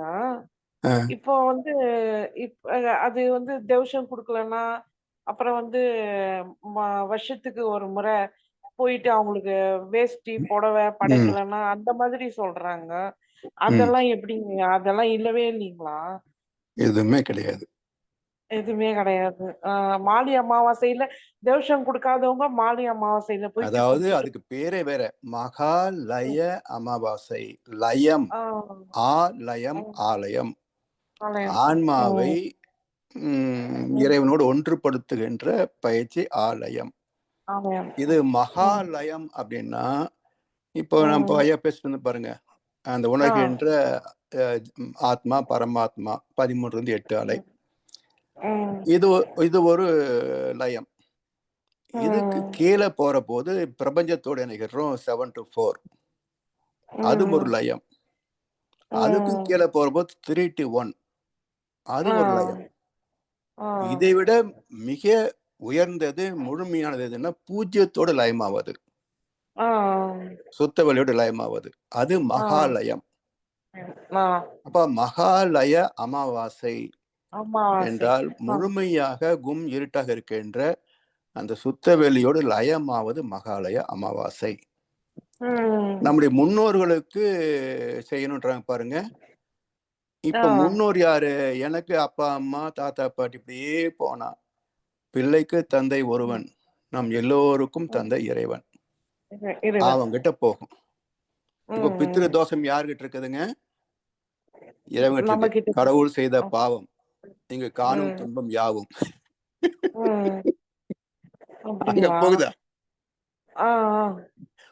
அதுதான் இத சொல்ல வந்ததுக்கு இவங்களை இப்படி எடுத்துக்கிட்டாங்க. ஆ, ஆ, ஆ. ஆனா மகாலய அமாவாசை என்பது பிண்டம் ம். வைக்கிற அமாவாசை இல்ல, ஆ. சுத்தவெளியை உணர்ந்து லயமாகணும் என்று நமக்கு ஆ. நினைவுபடுத்துகின்ற அமாவாசை. அமாவாசை. அதனாலதான் அது ஆ. முடிந்து அடுத்த நாள் வந்து பிரதோஷத்துல கொலு வைப்பாங்க. ஆ. அப்ப என்ன சொல்றாங்க, அந்த சுத்தவெளி தான் எழுச்சி பெற்று ம். எல்லாமாக ஆ. வருது. அது இறைவனுடைய திருவிளையாடல்கள் என்று ஆ. காட்டு கொலு வைக்கிறோம். அந்த ம். கொலுல முதல் 3 நாட்கள் சரஸ்வதி, அடுத்த 3 நாள் லக்ஷ்மி, அதுக்கடுத்த 3 நாள் சக்தி வழிபாடு. ஆமா. அப்ப முதல் 9 3 நாள். நாள் வந்து சரஸ்வதினா கல்வி, ஆ. ஆன்மீக கல்வியை கற்றுக்கொள்வது, அறத்தை ம். கற்றுக்கொள்வது. ம். அடுத்து வந்து பொருள், ம். லக்ஷ்மி. ம். அதன் பிறகு சக்தி வழிபாடு, அதாவது உயிர். ம். அந்த உயிருக்கு மூலம் பிரம்ம வித்தை, ம். இறைநிலை. அந்த பிரம்ம ஆ. வித்தை கத்துக்கதான் வித்யாரம்ப நாள் ம். அப்படின்னு கொடுக்கறது. ஆ. அதுக்கு என்ன செய்யணும், விஜயதசமி அன்னைக்கு வந்து ஆ. மகிஷாசுர வதம் செய்யணும். ஆ. சோ நம்முள் இருக்கின்ற விலங்கு குணங்கள் எல்லாம் வதம் செய்து விட்டால் ஆ. நாம் இறைவனை நோக்கிய பயணத்துல முன்னேறுகிறோம். ம். அப்படி போய் மகாலயத்தோடு லயமாகணும் என்று ம். காட்டுவதுதான் இந்த 10 நாள் மாலையம். நிகழ்ச்சியினுடைய தாத்பரியம். ம். ம். ஐயா இன்னொன்னு, இப்போ ம். முன்னோர்கள் சாபம் சொல்றாங்கல்ல, அதுவும் நிஜமா? அதுவும் இல்லைங்களா ஐயா? எப்படி சாபம் வரும்? அதான் சொன்னேனே, அதாவது அவங்களுக்கு வந்து ஆ. உணர்வே கிடையாது. உணர்வு வந்தா தானே சாபம் கொடுக்கறதோ, புண்ணியம் கொடுக்கறதோ, வரம் கொடுக்கறதோ. ஆ. ஆ. உணர்வே கிடையாது. அவனுக்கு மட்டும் இல்ல, நம்ம கிட்டே உணர்வு கிடையாது. நம்முடைய ம். ஆத்மாவுக்கே உணர்வு கிடையாது. ம். It is only characterised bio magnetic domain. ஆ. வாழ்க்கை அனுபவங்களை தன்னுள் பதிந்திருக்கின்ற ஒரு ஜீவகாந்த கரு மையம், அவ்வளவுதான். ம். இதுதான் ம். ஆத்மா. ஆத்மா. ஆ. இதுக்கு மேல ஒண்ணும் பண்ண முடியாது. ம். ம். அப்ப 16 நாள் வச்சு படைக்கிறாங்களா, அதெல்லாம் கூட வேஸ்ட்டுங்களா? அது வந்து இப்போ நீங்க ஒருத்தர் போயிட்டீங்கன்னா ஆ. மனசு வந்து வருத்தப்படும். ஆமா. தானட மறந்தாலும் சதை மட்டும் தனியாக தாழாமல் துடிக்கின்றதே தம்பி, இல்லையா? ம். அந்த உயிர் ஆ. தொடர்பு இருக்குல்ல, ஆ. அதுல வந்து மனசு ரொம்ப அப்செட் ஆயிடும். ஆ. அதனால சொந்த பந்தங்கள் கூட இருந்து ம். இதெல்லாம் கொஞ்சம் கலகலப்பா பேசிக்கிச்சு எல்லாம் பண்ணி, ம். அப்புறம் கருமாதின்னு சொல்லி ஒரு நாளைக்கு அவங்கள போய் எல்லாம் இது பண்ணிட்டு, ஆ. மறுபடியும் வந்து புண்ணியார்ஜிதம், ஆ. புண்ணிய ஆர்ஜிதம், மறுபடியும் இது மாதிரி ஒரு துக்கம் நடக்காது, இனி நல்லது நடக்கும் என்று புண்ணியத்தை உறுதிப்படுத்துவது. புண்ணியார்ஜிதம் செய்து அன்னைக்கு ம். என்வி எல்லாம் போட்டு விருந்து கொண்டாடி ம். ஸ்வீட் எல்லாம் வச்சு, இப்ப நாங்களும் ம். கோயம்புத்தூர்ல 3வது நாளைக்கு ஸ்வீட் கொடுப்போம். அப்படிங்களா? ஐயா செத்தது என்ன சந்தோஷமா வருத்தமா ஸ்வீட் கொடுக்குறீங்களா ஐயா அப்படின்னு. இப்ப எல்லாம் இப்படிதான் கொடுக்குறோம். நல்லா அப்புறமா தான் போச்சு. ம். செத்தவனுக்கு ஸ்வீட் கொடுக்கணும் பாரு நாங்க. அப்படி. ஆ. ஆமா, அது மாதிரி ஆயிப்போச்சு. ஏன்னா அர்த்தம் தெரியாதுல்ல. ஆமா. அர்த்தம் தெரிஞ்சா 16வது நாள் நிச்சயம் இது புண்ணியார்ஜி செய்த பிறகுதான் ஸ்வீட் போடணும். ஆ. ஸோ நம்ம தான் அதான். எல்லாம் அரபிய கடைகளாச்சே, அப்ப என்ன வேணும் செய்வாங்க. அப்பா, நிறைய சொல்லிட்டீங்க ஐயா, நிறைய அர்த்தங்கள். இன்னைக்கு நிறைய தெரியாததெல்லாம் நிறைய. இருக்கு, நிறைய இருக்கு. ஆ. இவ்வளவு வாழ்க்கை என்ன சின்ன வாழ்க்கையா? ஆ. எனக்கு நீண்ட வரலாறு.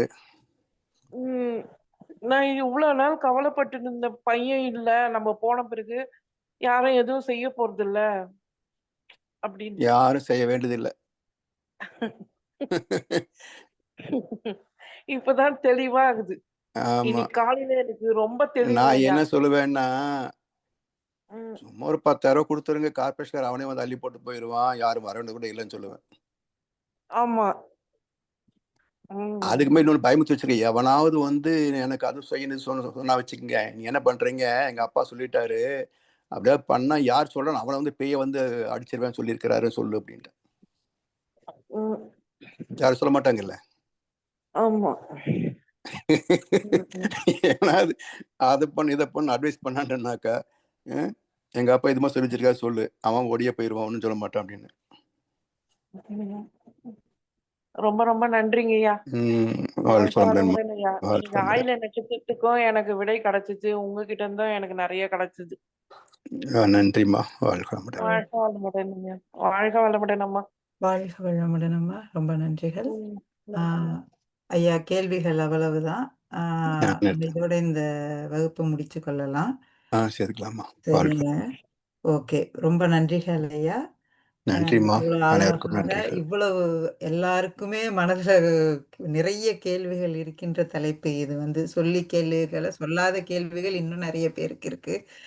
அது மாதிரி அந்த வந்து உங்க நல்ல ஒரு விளக்கத்தை கொடுத்து எல்லாரும் ஒரு மன நிறைவோட இந்த நாள் வந்து ஆரம்பிக்கிறவங்களுக்கு ஆரம்பிக்குது, முடிகிறவங்களுக்கு முடியுது. வந்துட்டு இப்போ இவ்வளவு மிகச்சிறப்பான ஒரு உரையை கொடுத்த ஐயாவுக்கு நம்ம எல்லாருமா சேர்ந்து வாழ்த்துக்கள் சொல்லுவோம். முதுநிலை பேராசிரியர், மூத்த பேராசிரியர் பழனிசாமி ஐயா அவர்கள் அவர் தம் உடல் நலம் மற்றும் மனவளம்